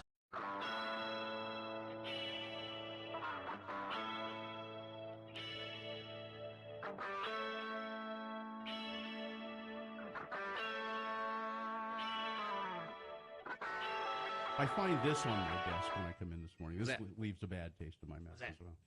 Well, it says it's a postcard. Greetings from fabulous Moab, Utah. Fabulous. And it's a postcard from the Poison Spider bicycle shop. It's a well-known bicycle shop down in Moab. It's got a giant, horrific spider on it chasing a bicyclist through the red rocks of Moab. Looks like one of those old movie posters. Yeah. And then on the back it says Carrie and Bill, and it's written by someone who assigns themselves very disappointed fan. Very disappointed. Disappointed enough to send a postcard. Wow. Somebody who looks like they might have been drunk because it's barely decipherable. Scribbled, Carrie and Bill, although you are entertaining, why do you disrespect and bully Gina Barberi on your show? She is the voice of reason. Voice of reason? Did you hear that? You're now the voice of reason. It's my dad's thing. Intelligent and kind. I guess this is kindness. Kindness. It's. I like it when drunk people stick up for me. Yay. You both behave like jackanapes. Jackanapes, please. Misogynistic. Misogynists. Gina should be something. Do you want me to try treated much better as a professional? Thank you, drunk friend of the program. Very disappointed fan. See if that doesn't look like a drunk person wrote it. Or no, you know what? I just changed my mind. It was written by an ancient person, an ancient human being. It's a former Tom Barberi fan who now, like Sheena, I am not a crackpot. Oh, I appreciate that. This took effort. Yeah. They had to very old purchase a postcard, buy a stamp. It's a retiree in Moab. Anyone can send an angry email. That takes no effort at all. An angry postcard. This took It's by someone who doesn't know what email is. They're so old, they don't know what email is. I appreciate it. I think you should. It's your old fan in Moab. In Moab. I'll take it. Signed Old Timer in Moab. Well, you should take it. It's great. Can I keep that? I want to keep that. Yeah. It's Gina's fan mail. Okay. What? She gets it from prison and prison I'll mail. take the fans I can get. And You elderly. go to a show with the fans that you have, Ben not Marsh. the fans that you want. Ben Marsh and the Old Timer in Moab. I got me a free postcard out of the Poison Spider Bicycle Shop, and I'm sending this to those misogynists. Another thing, I am very happy with this. You should be. I will tweet out a picture of my fan. Said, oh, Gina had a couple of glasses of wine and fired off some postcards, huh? Right. Yeah, how do we know Moab. that? That didn't come from Moab. This isn't from Moab. It's a postcard that you got when you were bicycling before you married your husband in Moab. When you came back with chafing. That was just after I got married. Remember, I was pregnant and I didn't You know. were. Oh yeah. Mm-hmm. That's right. That's right. You were trying to impress your husband. Yes. The one and only time you went biking with your husband. That was it. He do I recall? You got a new bike. You bought a bike. Yep. And that was the only time you rode that bike. Yeah. It doesn't. It's too big for me. Is it still? It's too big. I can't sit on it. My feet don't touch the ground when I sit on it. Then why did you buy a bike that was too I big? didn't. He bought it for me without me, Yeah. thinking I was a statuesque woman. So is it still hanging in the garage? Yes. Just another.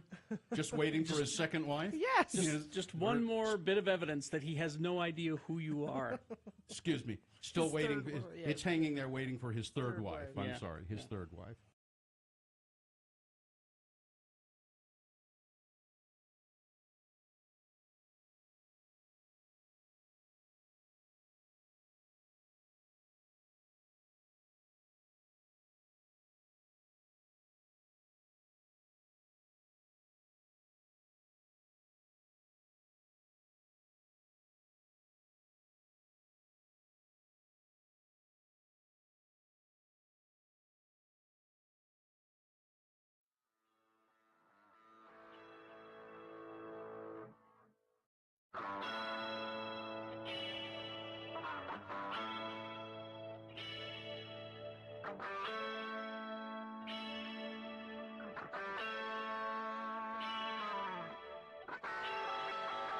All right, 8:49 right now.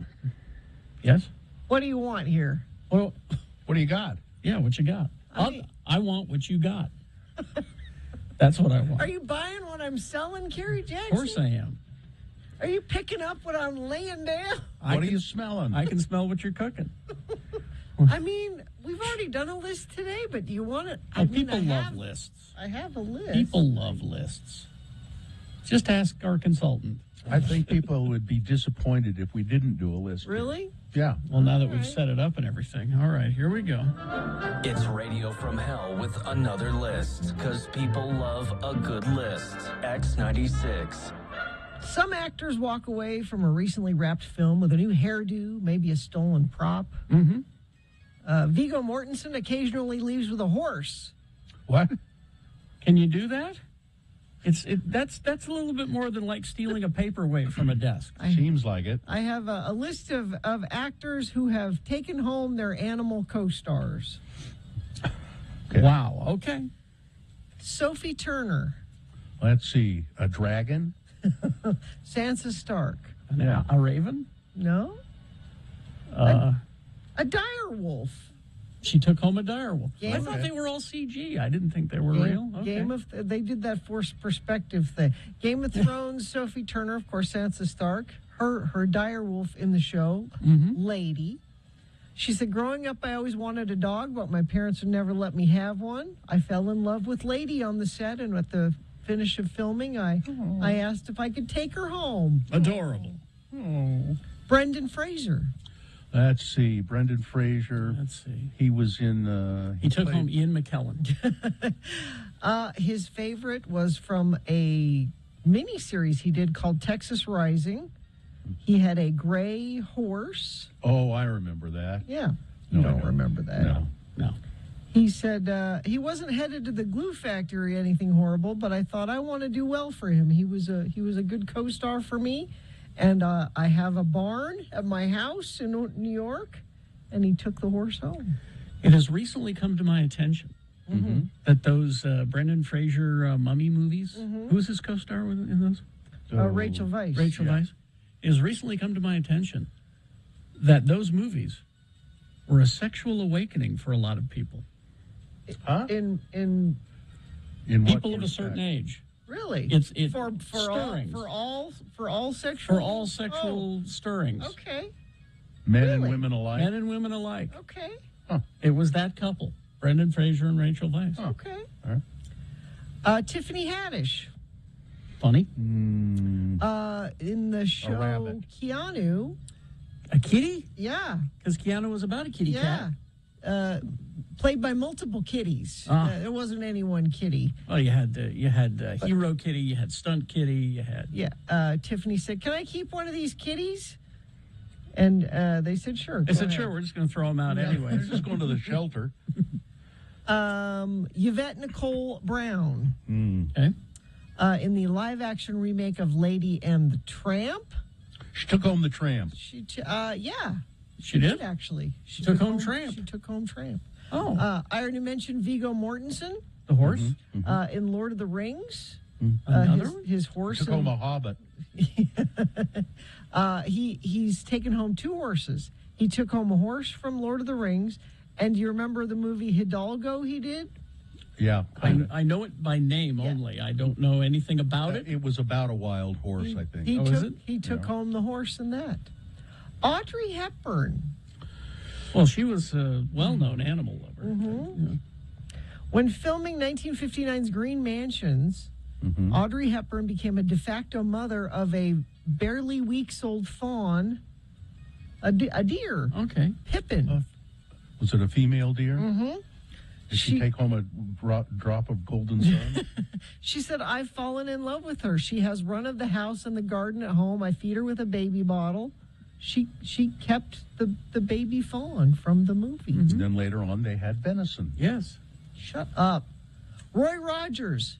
Well, You thought Trigger was just his horse. Oh, no, they were life partners. Trigger was a professional actor. Yeah. Of course. He'd been in movies before Roy Rogers movies. Oh. He was in The Adventures of Robin Hood, way before Roy Rogers. And then his first film they did together, Roy said, I like this horse. Can I keep him? And change his name? His name, because Trigger wasn't his name before. Well, now he's confused. You changed your name. Elizabeth Taylor in National Velvet. Took home National Velvet? Took home the horse. Chris Evans, who we love. Yes. Captain America. Yeah. Let's see. Weren't any pets in the Captain America movies? I bet it was something sort of odd, like a bunny or something. No, in 2017's Gifted, which is a film I don't know. No idea. I couldn't tell you what it's about. He arrived at a dog pound to shoot a scene for that movie. And he said, are these actor dogs or are these real up for adoption dogs? And they said, no, this is a real dog pound. And so he said, well, I can't leave. We're just going to throw them out, Chris. I got We're gassing them later. He took home a good boy named Dodger, who sleeps in bed with him. Okay. And finally, this one, Robert Redford. Well, he took home a bear. From Grizzly Adams. No. From Jeremiah Johnson. No. An Electric Horseman. A movie I love. He took home an electric horse. I have not seen. I have. He took home his horse. He took home the electric Fonda. horse. Took Yeah. Jane Fonda home. So pets going home with actors. All right. There's your list. We hope you'd enjoyed another list with Radio from Hell on X96. Somebody just sent in a joke. More hay trigger? No thanks, Roy. I'm stuffed. Oh. Yay. Boo. Boo. Traffic, please. Oh, let me refresh this. Give you the most up-to-date information that I have. Let me keep the horse, Dale. He followed me home. Crash on the entrance ramp from 5th South and Bountiful to go southbound I-15. All vehicles are on the right shoulder there. Crash at Point of the Mountain, about 3 miles of stop-and-go traffic. I-15 southbound from Bangor Highway to Point of the Mountain. And let me see. I think that is about it. If you see something, though, you can text us 33986. Do you or someone you love struggle with addiction? Help is out there. Renaissance Ranch, one of Utah's best addiction treatment centers. Schedule a free consultation at renaissanceranch.com. Gifted was Chris Evans and Jenny Slate. And they dated. Yeah, for a bit. They for did. A bit, for a while. All right. Well, coming up after this and a song, it's Frank Christ presents They're Fine, They're Just Fine. What is the prize for people if they guess who the dead person is?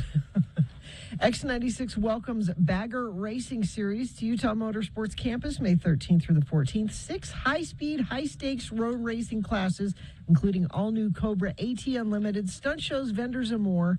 It's the Bagger Racing Series at Utah Motorsports Campus. Gina, I looked it up for you. A bagger is a motorcycle. Okay.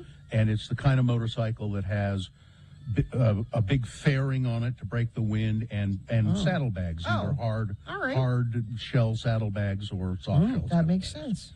Full dressers. Okay. Well, if you want tickets to the racing, or if you know somebody who would like to go to the racing, you might want to start lining up now. 877-602-9696. You could win those tickets. All you have to do is guess the dead person coming up. Frank Christ presents They're Fine, They're Just Fine. We'll have it for you after these. KXRK Provo. Haster Games, you can go to hastergames.com, but what you should do is go to the location, 6831 South State Street. Unplug, open your mind, play a board game. Board games have got a resurgence of popularity like you wouldn't believe, and Haster has always been leading in the board game industry here in Salt Lake. I mean, it's not just the Pokemon and Magic and dice and things like that. They have a selection of family games as well, and if you're unfamiliar with the game, they'll crack one open and sit down and play it with you, teach you how to do it. New this week, Pokemon Astral Radiance is releasing soon. Going to be holding a pre-release event to get a head start on the set. This event will take place Saturday, May 14th at 11 a.m. Players are going to get an exclusive chance to get a first look and use the fantastic new cards for Pokemon. So the event is going to be pretty cool. New in stock is the highly acclaimed dungeon system Hero Quest. This Dungeons & Dragons style adventure board game features hours and hours of playtime, highly detailed miniatures, and an all-around great experience for both casual and hardcore game fans. So check out the great new inventory. They're open every day. Haster has it. Go and see him at 6831 South State Street. I have a list. A list? A list. Do people I don't know like if you guys lists? Are you up for a list? I don't know. You know, people tend Do they to, like from them? what I can tell, people tend to like lists. Oh, they do? Okay, well, let's see if the people like this one. All right, here we go. Let's go. It's Radio from Hell with another list, because people love a good list. X96. That's right, I forgot. We have a recording that says they like them. Now, I have a problem with this list. So is it not a good list then? Because people Well- like a good list. Yeah, it's a list you don't like.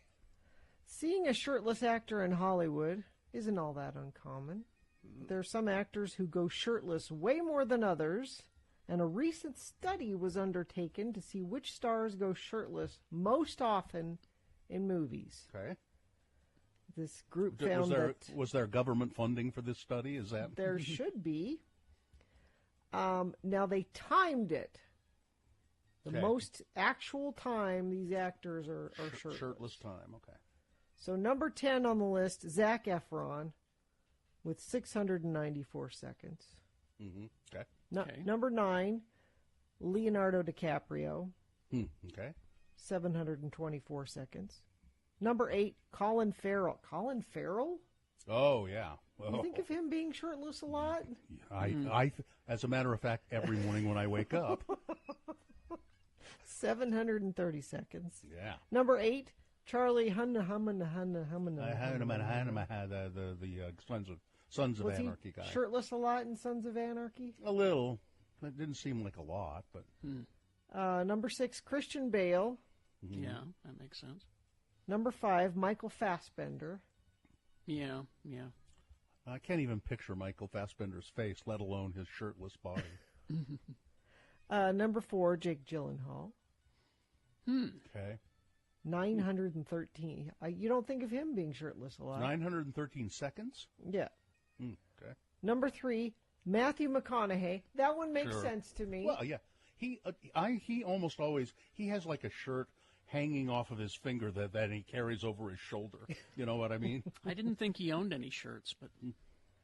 Number 2, Sylvester Stallone. I mean, you know. What? You count over his career, yeah. I guess, All your Rambo movies, all your... Oh, yeah. He was a boxer. He never had a shirt on.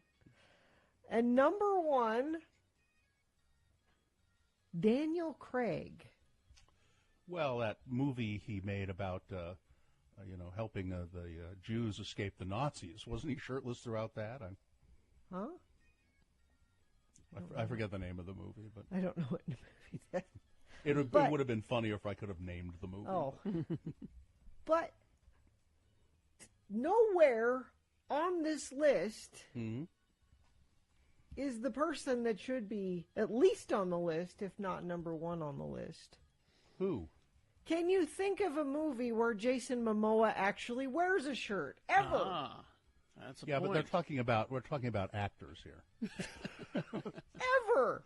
I can't picture Jason Momoa with a shirt on because I've never seen him with the shirt on. He is always shirtless. I take issue with, I think this study is flawed and needs to be re-examined. Well, who do you complain to?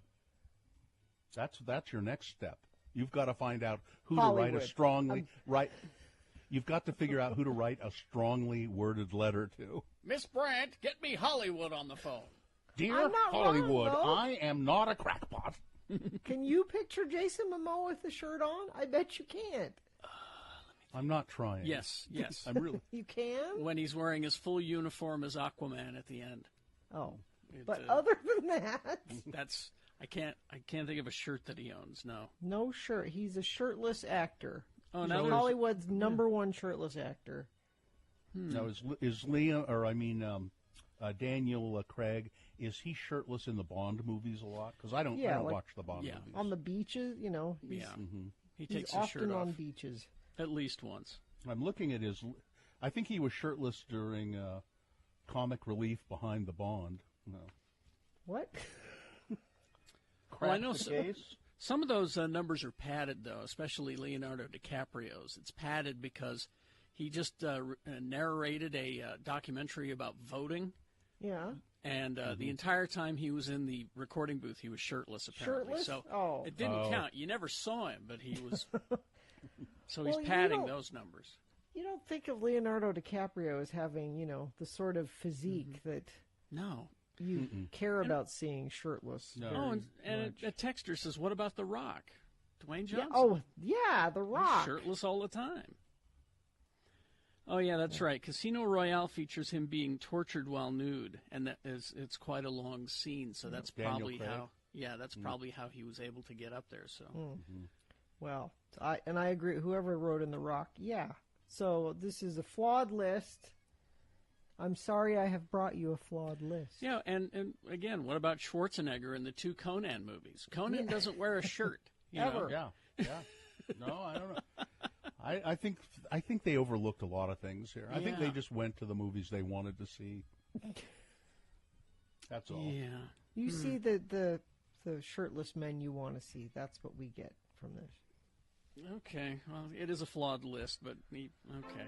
We hope you'd enjoyed another list with Radio from Hell on X96.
Our music isn't ready. Oh, there it is.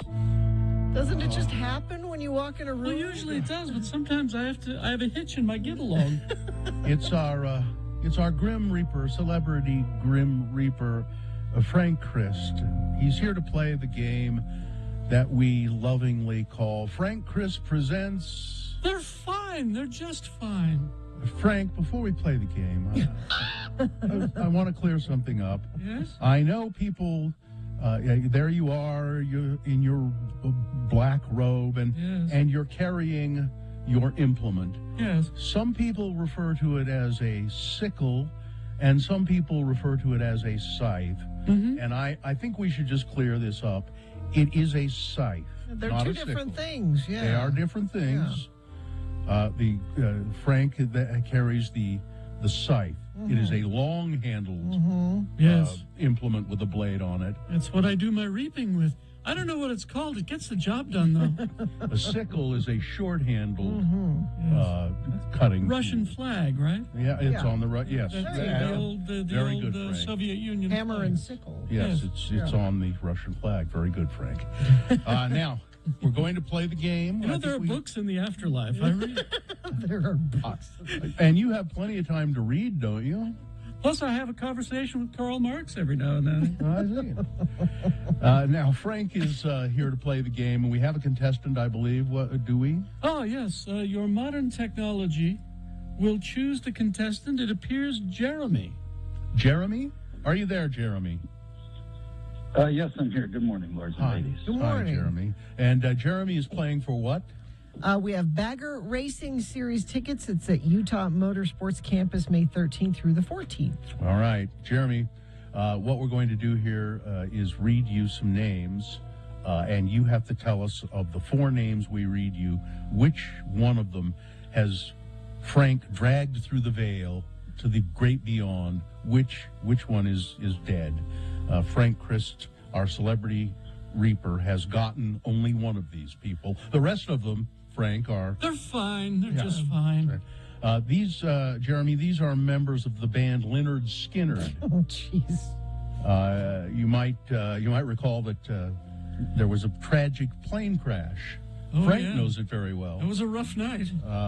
And some members of the band Lynyrd Skynyrd were killed in that plane crash, and Frank took them away. But they survived, and they went on, and they reformed, and they still had a band after that. So here are the names. You have to tell me which one has gone to the great beyond. You ready? Ready. Okay. Number one, or A, is Gary Rossington. B is Ronnie Van Zant. C is Johnny Van Zant. And D is Ricky Medlock. Which one is not fine? I'm going to go A. Gary Rossington? No, I'm terribly sorry, Jeremy. Gary's fine. I tried real hard, but boy. I believe he's still he's fine. He is. He's still playing with the band, I believe, 70 years old, and they continue to tour. Should we give him another chance? Sure, go ahead. All right. Now, your choices here are Ronnie Van Zant, Johnny Van Zant, or Ricky Medlock. So, who is not fine? Ronnie Van Zant. Oh, absolutely guess. Correct. What an excellent guess. There we go. Very well done, Jeremy.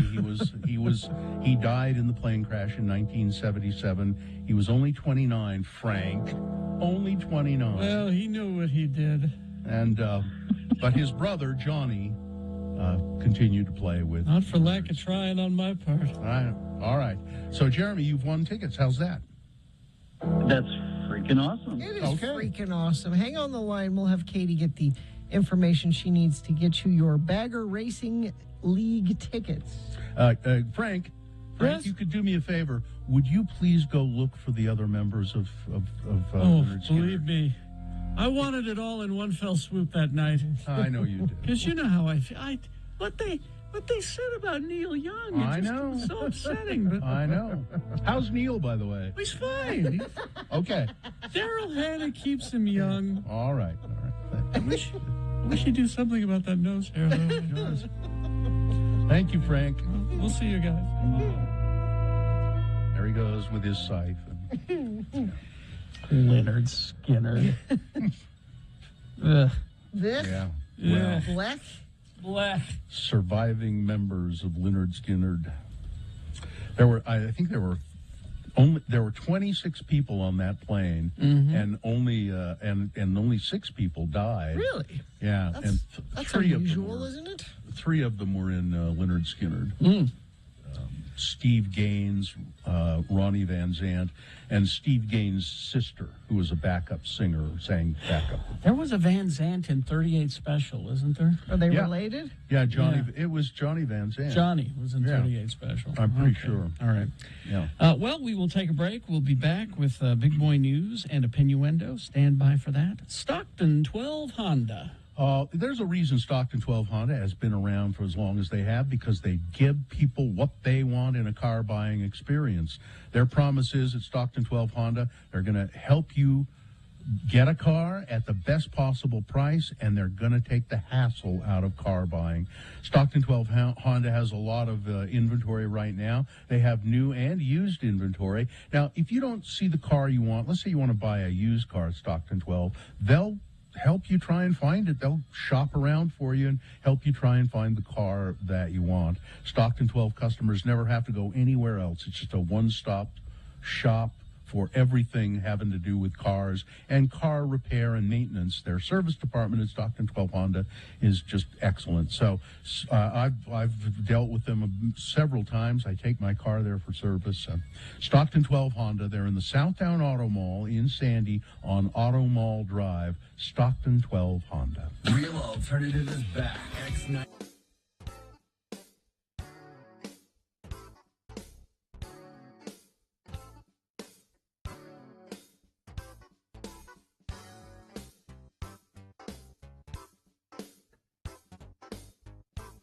It is the 23rd century. Humans have left the lowly confines of planet Earth and have sought their destiny among the stars. While many things have changed, one constant remains: the need for young men to venture forth and do the work of the Lord. This is the tale of two such men who at the age of 19 have answered the call of their general authorities and are embarking on a 2-year mission to spread the gospel throughout the galaxy. This is the story of Space Elders!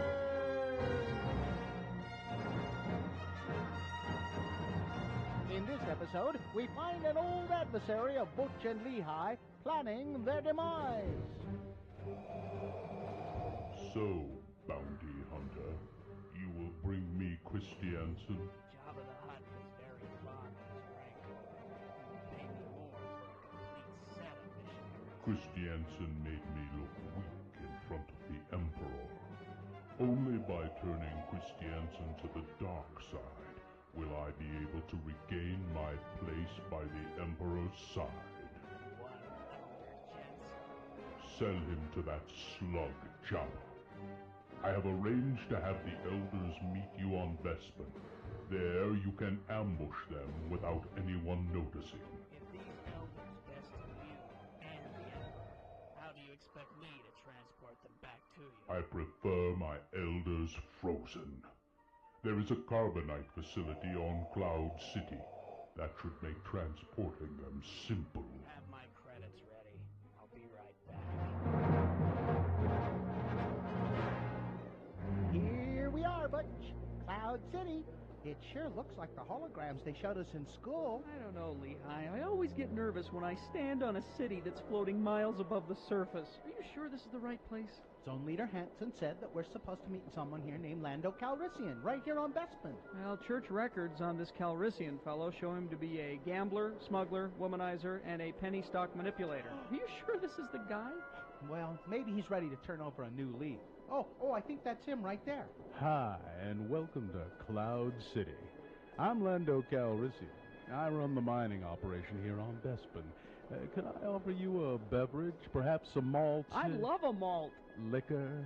Oh, no, we don't drink, Mr. Calrissian. I'm Elder Christiansen, and this is Elder Jibson. Hi. We represent the Church of Jesus Christ of Latter-day Saints. You know, the Mormons. Now, our zone leader said that you might be interested in learning more about our religion. Actually, no. We have some common acquaintances.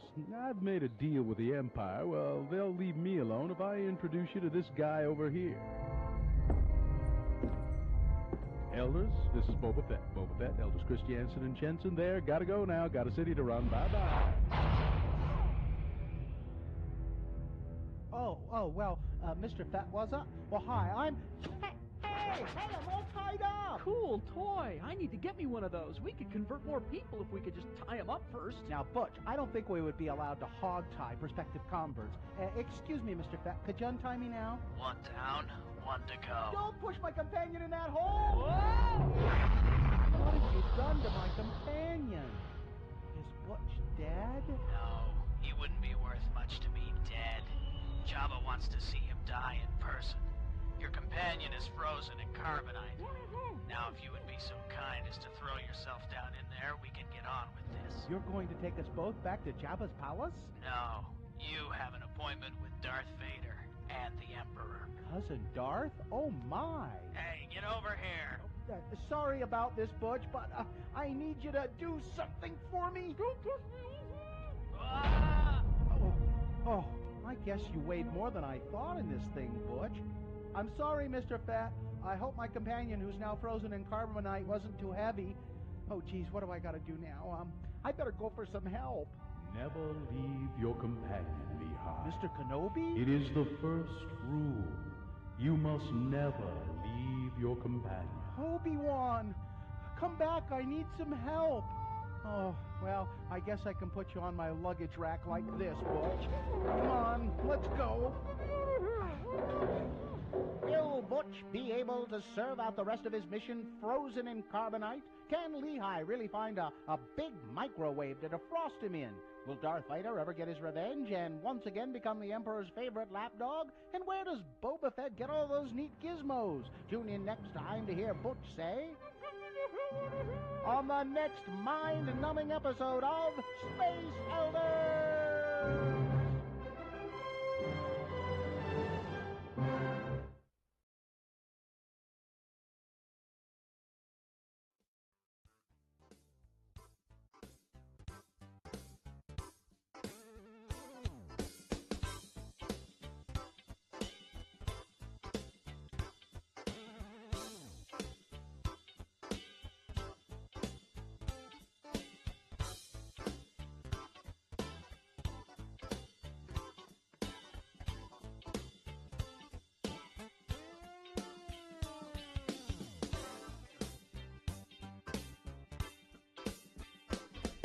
Okay, 9:20 right now with Big Boy News and Opinioendo, brought to you by...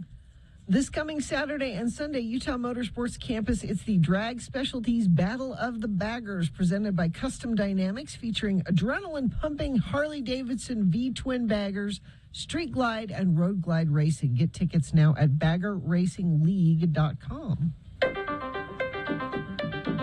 Does anyone care if Madonna has embraced the blockchain? No. No. Does anyone care about her interest in NFTs? No. No. Does anybody want to know anything about it at all? No. Okay. No. Then I'm moving on. The floor is lava. Oh, this I'm interested in. We all Game played show. this game. Well, this is a game show. Season 2. Apparently, they're going to continue with the floor is lava. I guess it's been fairly successful. The floor is lava. The floor is lava will have bigger obstacles, higher stakes, and even hotter lava. They promise. New this season, a huge slippery volcano that takes the competition to the next level. Watch out, it says here. Is it actual lava? Because that's really where they should take it, is actual lava. The creator of the show is revealing why they won't explain how to make the lava you see on the show. And I'm not going to reveal it. You'll have to find out yourself because it's not here. Well, maybe it is. You want to know? How they make the lava? Yeah. Sure. It says it's a proprietary blend. Well, and they can't tell you if it's a proprietary blend. We asked Hollywood's biggest chemists. I didn't know there were chemists in Hollywood, but there you go.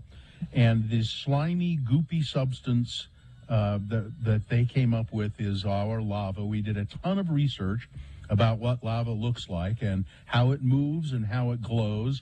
And we really tried to create that in the lava we have on the show. As long as it's farm to table and sustainable, and that's all. And it's not hot. No. Oh yeah, it is. Oh yeah, it really is. They say it looks good though. I mean, it's exciting. You want your lava to glow, and it took us a while to get that, but we got it. So there you go. That'll be lots of fun for everyone. Is the lava recipe on your list of sauces that will transform any meal? No, it is not. It is not. Okay. No. Mary Frances had no qualms about being a poster child for COVID-19 vaccinations on the Navajo Nation, which was once a virus hotspot. The Navajo woman's face and words graced a digital flyer asking people on the Native American reservation to get vaccinated to protect the people of the nation. I was happy to put the information out there and just building that awareness, having folks feel comfortable enough or curious enough to read the material, said Francis, who lives in Page, Arizona, near the Utah border, and manages care packages and vaccine drives for the Navajo and Hopi relief funds. In the pandemic that has seen sharp divides between urban and rural vaccination rates nationwide, Arizona is the only state where rural vaccine rates have outpaced more populated counties. And the reason for that? The Navajo Nation. Yeah. Because they're close to like 100% vaccinated. Roe versus Wade, overturning Roe versus Wade is going to be it could be, it says here, a political minefield for Evan McMullen, independent U.S. Senate candidate, because he opposed, or he had supported overturning Roe versus Wade. He doesn't now. He has changed his position on that. And people will, try to use that against him, I'm sure. McMullen attempted to thread the needle between two positions during an interview on MSNBC. I'm committed to the sanctity of life, he said, but I think that means the lives of women. That means the lives of unborn children. I think we've got to take a more comprehensive approach to that. So he's changed his opinion, and so people will say, oh, he's a flip-flopper. Look at that. You know what flip-flopping is, don't you? Yeah. It's you change your mind. It's learning. Yeah. So you change your mind on something. You learned something that you didn't know, and that made you change your mind. I think it was Ronald Reagan who came up with that. They really went against Treebeard. What's his name? He was the flip-flop. John Kerry? John Kerry. He was the flip-flop. They would wave flip-flops at rallies. Yeah. You love that I know you were talking I'm glad, about yes, John when I said Kerry. Treebeard, you knew. And it's because John Kerry changed his mind. He learned stuff and changed his mind. Yeah. A pig, it says here a big, but I don't think that's what it is. A pig with the skills of Houdini, a Borky Big, is now missing from a Kaysville neighborhood. The wayward pig, Sounds like a children's book. Is a restless pig, was seen walking aimlessly along city streets over the weekend in Kaysville before a Kaysville resident, and you know she's a Kaysville resident because her name is Cambry. Cambry Miller. Not Camry. Grandma Cambry? You've never run into a Grandma Cambry, have you? Cambree. Cambry Miller. President Cambry. No. And the police were able to corral it inside a backyard. The plan was to start looking for the pig's owner Sunday morning, but the pig escaped the backyard and has disappeared. The sneaky swine is on the loose. The unnamed pig is missing in action somewhere in the Kaysville area. If you have seen the pig, please call the police. Tooele. This guy could have been a boner candidate. Police have identified and arrested a man who they say is responsible for hundreds of graffiti tags across Tooele. An officer tasked with investigating vandalism wrote in a probable cause affidavit about 8 months ago he began seeing instances of graffiti that was similar in style to ones that he was able to solve 3 years ago. And he was able to identify this guy because of the graffiti he saw. A 31-year-old Aaron Michael DeHera, and they figure he's caused $40,000 worth of damage by doing this graffiti in Tooele over a 3-year span. But I'm the Banksy of Tooele. No, you're not. Tooele is my canvas. Tooele is my canvas. Let's see, one other quick story here. Quickie. Oh, I posted this on Twitter, at RFHBill. It's a little video of a lightning bolt exploding on the ground near a man in Florida. It's insane. So go What'd to he do? He made God mad, right? It didn't hit him, but it was a warning. Gosh, Next time it'll be right on you. It's an incredible explosion. He was wearing polyester. So there you go. That's it. All right. Weather. So a little chilly this morning, but it will warm up and be sunny. 65 for a high. It doesn't look like we have another chance for rain or anything the rest of the week. We just gradually get warmer back up into the 70s by Saturday, it looks like. All right. Thank you. The music starts at 10 with a 1-hour nonstop music wing day.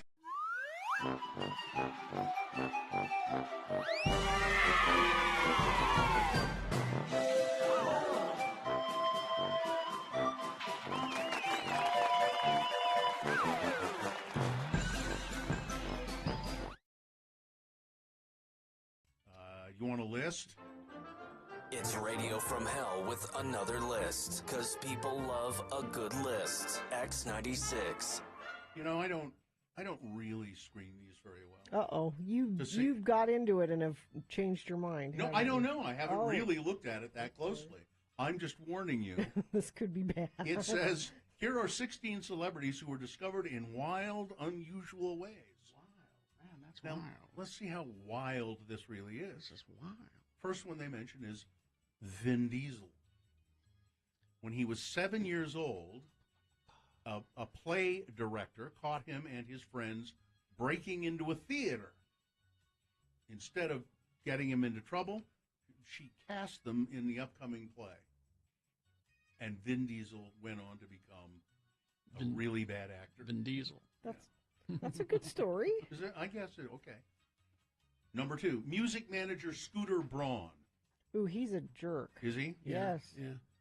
He was searching for a different artist on YouTube when he accidentally clicked on one of Justin Bieber's videos instead.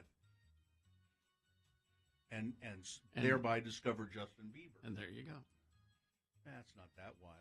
Wild. Tracy Chapman. Does anybody know who Tracy Chapman is? Fast car? You got a fast car. When Tracy Chapman was a student at Tufts University, her classmate, Brian Koppelman, stole one of her demos and sent it to his father, who was a music executive. Okay. That's pretty interesting. Yeah. All right. Giselle Bundchen. That's is that Tom Brady's Yep. wife? Signed up for a modeling course to get a free trip to Sao Paulo. So if you sign up and pay the money for the modeling course, we'll give you a trip to Sao Paulo. While she was on the trip, a modeling agent scouted her out at a McDonald's. Having a Big Mac while driving a car? Is that what she was doing? I don't know if she's driving, but she was there having some food.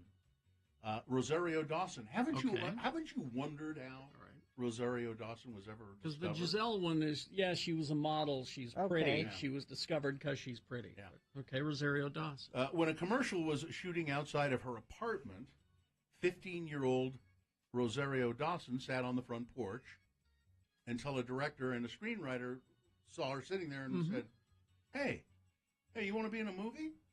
Oh. And she said, okay. Yeah. These are not that wild. Oh, Anna Taylor-Joy. Okay. The Queen's Gambit.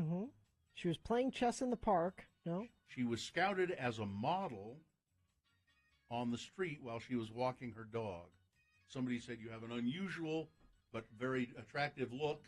And I think you could agree. She is very attractive, but in an unusual way. And they just spotted her on the street.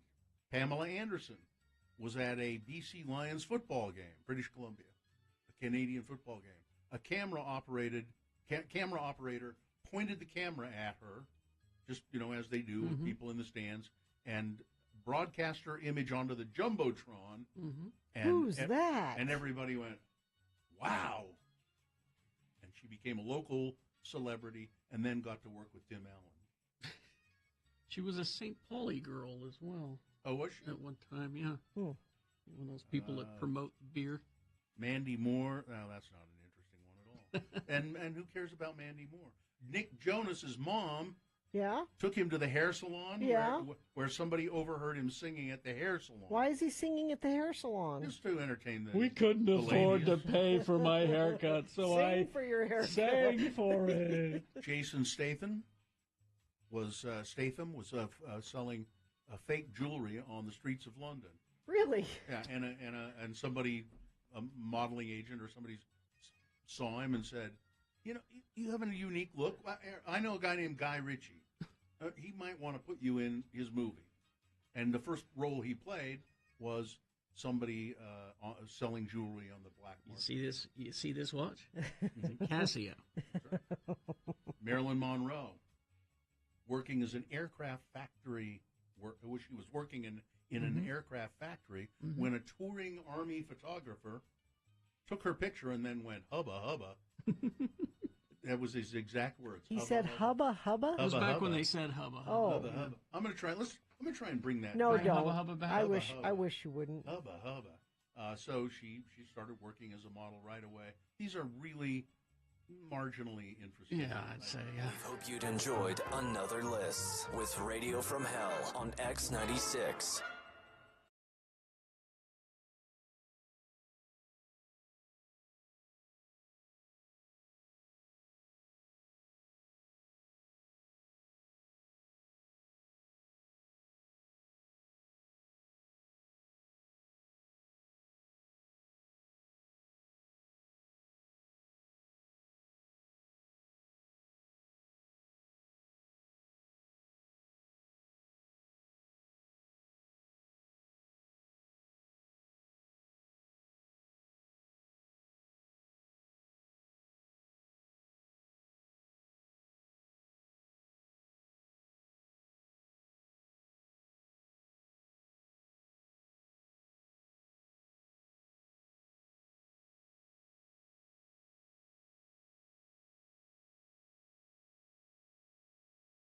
Hey, let me hit this and we'll... The following is a sponsored feature. Okay, let's get Elena on the phone here. Elena Wood at Nightingale College. Hello. Just a second. There we go. There Hi, she Elena. is. Hi. Elena. My mental health is great. Are you sure? I'm so glad to hear that. No, Yes. he's not being honest with you. No, Elena. it's true because I get regular exercise and eat healthy meals. Hi, Elena. Nightingale College. Elena, talk to us a little bit about some important steps people can take to either preserve or regain their good mental health. Yes, I'm thrilled to do that. And I really love your verbiage there to help preserve or regain good mental health. These tips, these tricks they're not going to cure any ongoing problems. They're here to help just sustain and kind of bolster you, essentially. So I've got some really great tips that come from the National Institute of Mental Health, and May is Mental Health Awareness Month, so it felt just very timely to talk about this today. Indeed.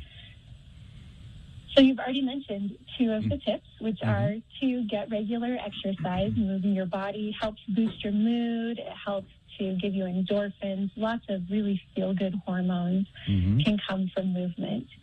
Next tip is eating healthy meals and eating regularly, along with drinking plenty of water. All right, let me... Oh, water. That's what it says, water. There you go. Not booze, Bill. I didn't see the water Booze isn't on the list. Made from water. Here, this next one is the one I have trouble with. Sleep. With sleep. Yeah. We all have that tricky problem. We have a weird schedule on this show. Yeah. Get up at 3 a.m. So Carrie's kind of figured out the sleep thing, but what's ideal sleep for adults? The recommended is for 7 to 9 hours each night. And there's if you're doing okay with getting less, if you're feeling okay, then it might be okay. But these are just what is recommended for the general population. So, shoot to get that much sleep, and maybe if you're not, a midday nap might be just what the doctor ordered for you. I was going to ask that. Is it okay to nap? Because I do it often. I feel like I need it in the afternoon. To make up for your lack of nighttime sleep. Yeah. You're gonna hear both ways with this question. Some people are going to say, no, it has to be consecutive sleep. And other people are going to say you can pop in an hour or two here or there, or 20 minutes here or there. I tend to lean more on the flexible schedule. If you're not able to sleep through the night, please get a nap in the middle of the day, if you're able, of course. Relaxing activities is the next one I see on the list, and that's just kind of common sense. But the one after that, talk about gratitude. What does that do for your mental health, and how do you practice gratitude? Yeah, I love that. So gratitude, there has been a lot of really cool science coming out around this, and they have seen that just taking a moment to really reflect on anything that is good. And this isn't in the tone of that toxic positivity of just like, oh, yes, everything's fine all the time. Because that we know that that's not true and that's not productive. But taking a moment and, there's lots of apps or journals in which you can write things down, but just to think of anywhere between 3 and 5 unique things that are good in your life. And it can be as simple as, I have a roof over my head, the sun came out today, just simple little things. Yeah. It can do wonders for our mental health. I try to do this before bed, like last thing before bed, even if I don't write it down, just to think about things right before I go to sleep. I do. Yeah, it's such a powerful practice, and it kind of reminds us that even if there are difficulties going on in our life, there are still good things, and it just changes our mindset, which can change our whole life. So this gratitude practice is huge. Talk about sometimes people, they just can't drag themselves out of this. They get into a funk, they get into a depression, they get into a sadness, and they can't seem to drag themselves out of it. There's no harm in asking for professional help, is there? Absolutely. And, I go to therapy. I should print a T-shirt that says I go to therapy because I'm proud of it and I want to make it a normal part of conversation. It's okay. And sometimes your only option is to seek that really professional care. So it's not a shameful thing. It's not a weakness. It's a great opportunity to make yourself a better person.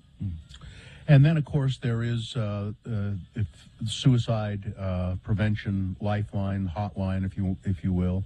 If you're in crisis, you can call. What is that number, Elena?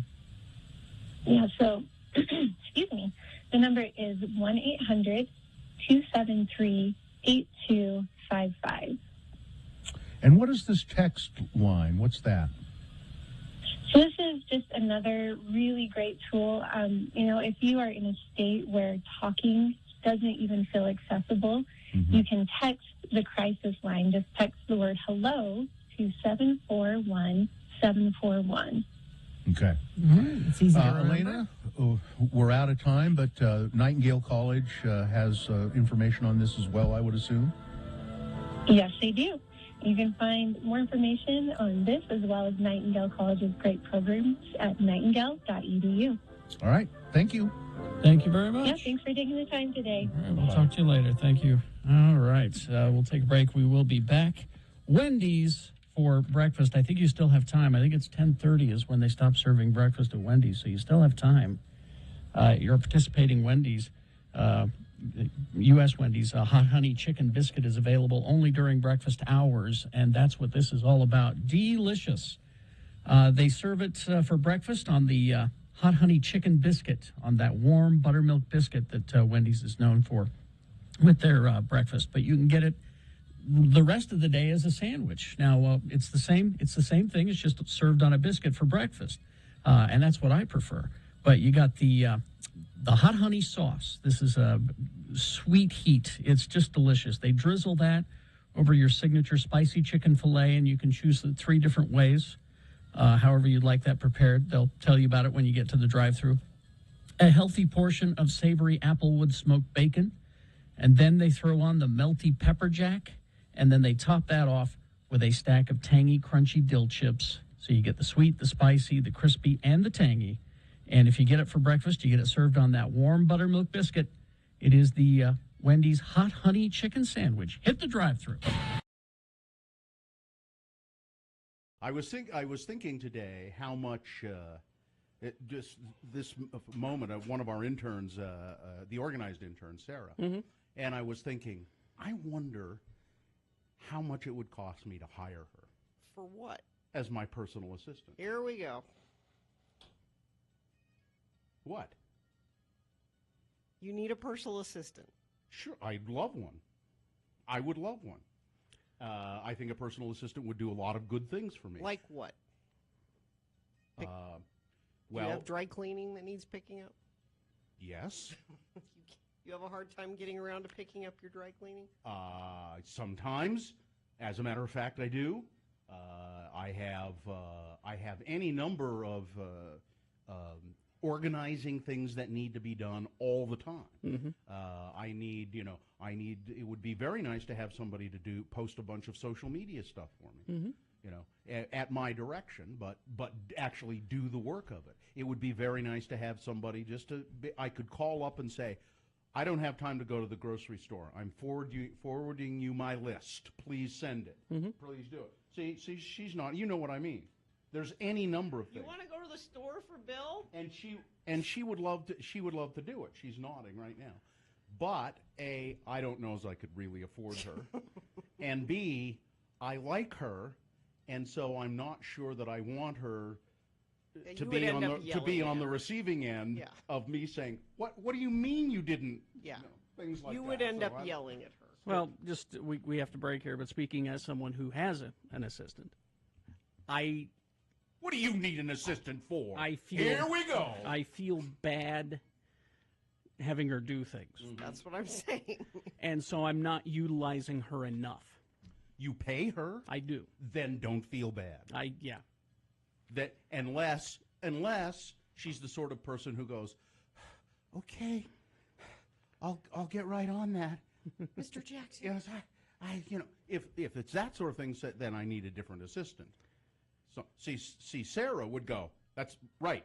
See, right, Chief. As a matter of fact, I would insist. I'm paying you. Say right, Chief, after everything I say. What I need is a personal assistant that I don't like. Yeah, that's what I need. How do you that's the problem I think I would run into. I like Sarah because my assistant Nicole, I like her. Yeah. I like Sarah. There's no way that I could put her to work as I need. It just anyway. I could. I just wouldn't want to yell at her. Yeah, And you would. And maybe eventually. Maybe. All right, let's get this over Chief. with. That's what Sarah, would you mind when you're here just saying right, Chief, when I ask you to do stuff, just for fun?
Snuffy and Guffy. And let me just say this.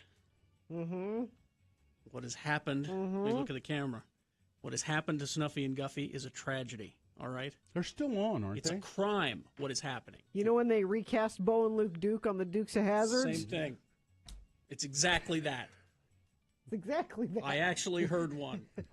Recently? Yes. Yeah. Oh, they're still using it. They're still using the jingle and it's like imitations of our voices that we did. Yeah.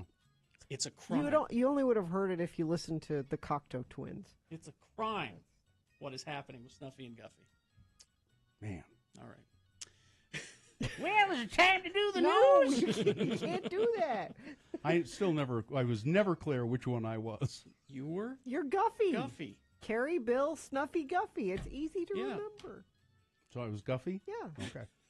All right. It just never mattered. That's why I was unclear, because it didn't matter. There were no, they didn't have any clear character traits. They were just two hillbillies. All right, big boy news, and it's a tragedy. I'm telling you, it's a crime. What is happening? I guess they did have. So Guffy, yes, was the henpecked one, right?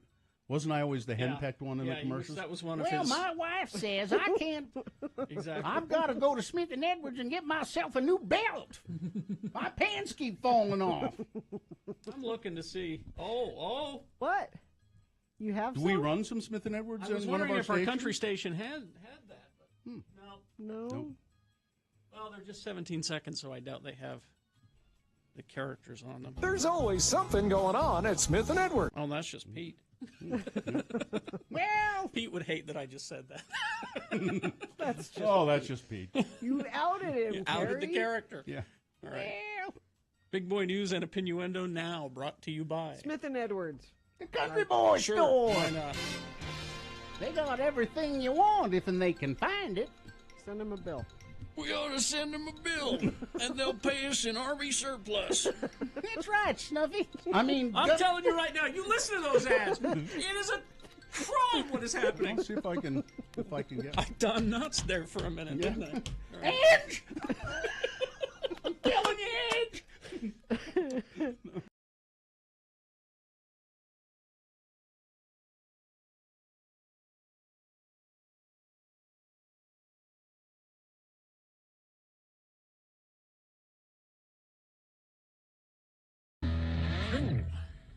Because couple reasons. Yeah. Let me do the first one, okay? Okay. Sunday, this past Sunday, Zelensky, the president of Ukraine, invited Bono and The Edge to come to Ukraine, and they've converted a subway station into a bomb shelter. And he said, come and do a show. And they did. They went and did acoustic version of With or Without You, Desire, Angel of Harlem, and Vertigo. And then Benny King's Stand By Me, which Bono replaced the Stand By Me with put Stand By Ukraine instead of Stand By Me. And that's pretty cool, I think. They said, sure, we'll come. It was just Bono and The Edge. Mm-hmm. Yeah, just the two of them. Yeah. And so for that reason, and on this day in 1960 in Dublin, Ireland, Paul David Hewson was born. I know who that is. This is Bono. Is that the Bono? It's the Bono. Yeah. So a couple reasons. There's a picture. I have a picture of them here. I forget where this was from. Vanity Fair. And I guess they must have televised this too. To the Is it at x96.com/live? It's kind of purple lighting. Is that the same one you're looking at? Yeah. And I think they must have televised this to, the people who have not had their televisions bombed into pieces. Would be really exciting and kind of frightening to do that, wouldn't it? Mm-hmm. Head into a war zone? Yeah. Yeah.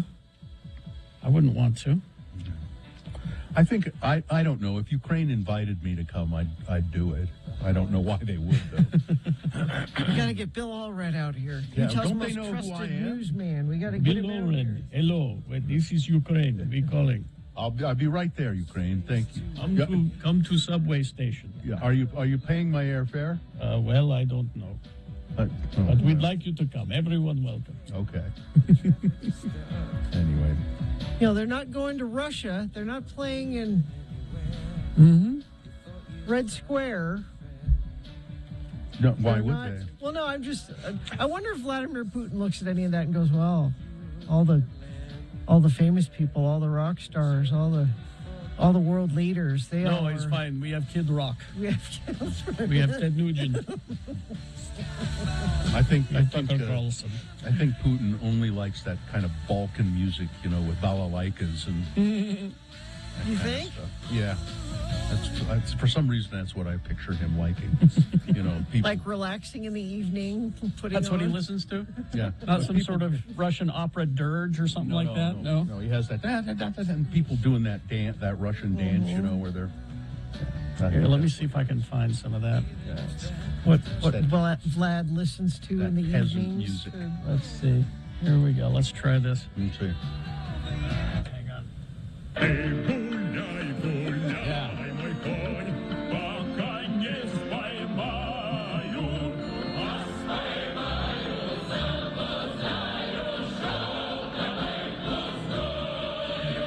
Boy, that's a pleasant evening at home. It's stirring.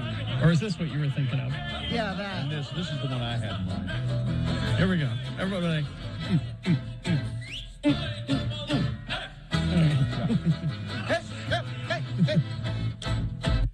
Music to poison people by. Oh, there you go. This is a good one, too. This is more pop. This is pop. This is when I'm feeling, young. And when he wants to cut loose. When I'm feeling frivolous. Which is very, very, not very often. No, I'm never frivolous. Here we go. Bring me some more.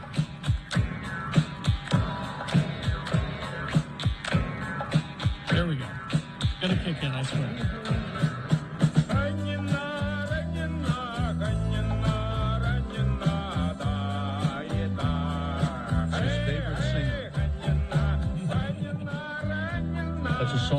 That song, if you translate it, it's a song about the delights of onions. Of onions? You're like just sitting by the fire. I would like to have some tea, but my taster has not tasted it yet. How annoying to have to use the taster for everything. He's borscht. He's not tasted my borscht. Well, now it's cold. You'll have to microwave it. All right? Took you long enough. He's supposed to be cold. Oh, you didn't do the story of that oligarch that died drinking the hangover cure. Yeah. It had like toad poison in it. It was a Russian oligarch, one of these rich guys, who have stolen from the Russian people. It was an accident. And he was drinking a hangover cure, and it just happened to be poison. So. It was an accident. It's an accident. Lots of Russian accidents. Yeah. Lots and lots. Yeah. All right. Let's see. Let's do the promo and okay. Crawl towards I only have to do the first line. It's your favorite. Katie's catering to you now. There you go. Coming up on Tuesday's Radio from Hell show. At 6:45, it's Things That Must Go, and that means we need you to send us your must-goes. Send them to radiofromhell@x96.com, and we'll make our best effort to help. Of course, there will be more on Wednesday's Radio from Hell show on X96. There's another $5 in it for you, Katie. All right. I think we're good. Fine job as always, Katie. Live long and prosper, bitches. Don't you know who I am? Tooele is my canvas. Marcy is next.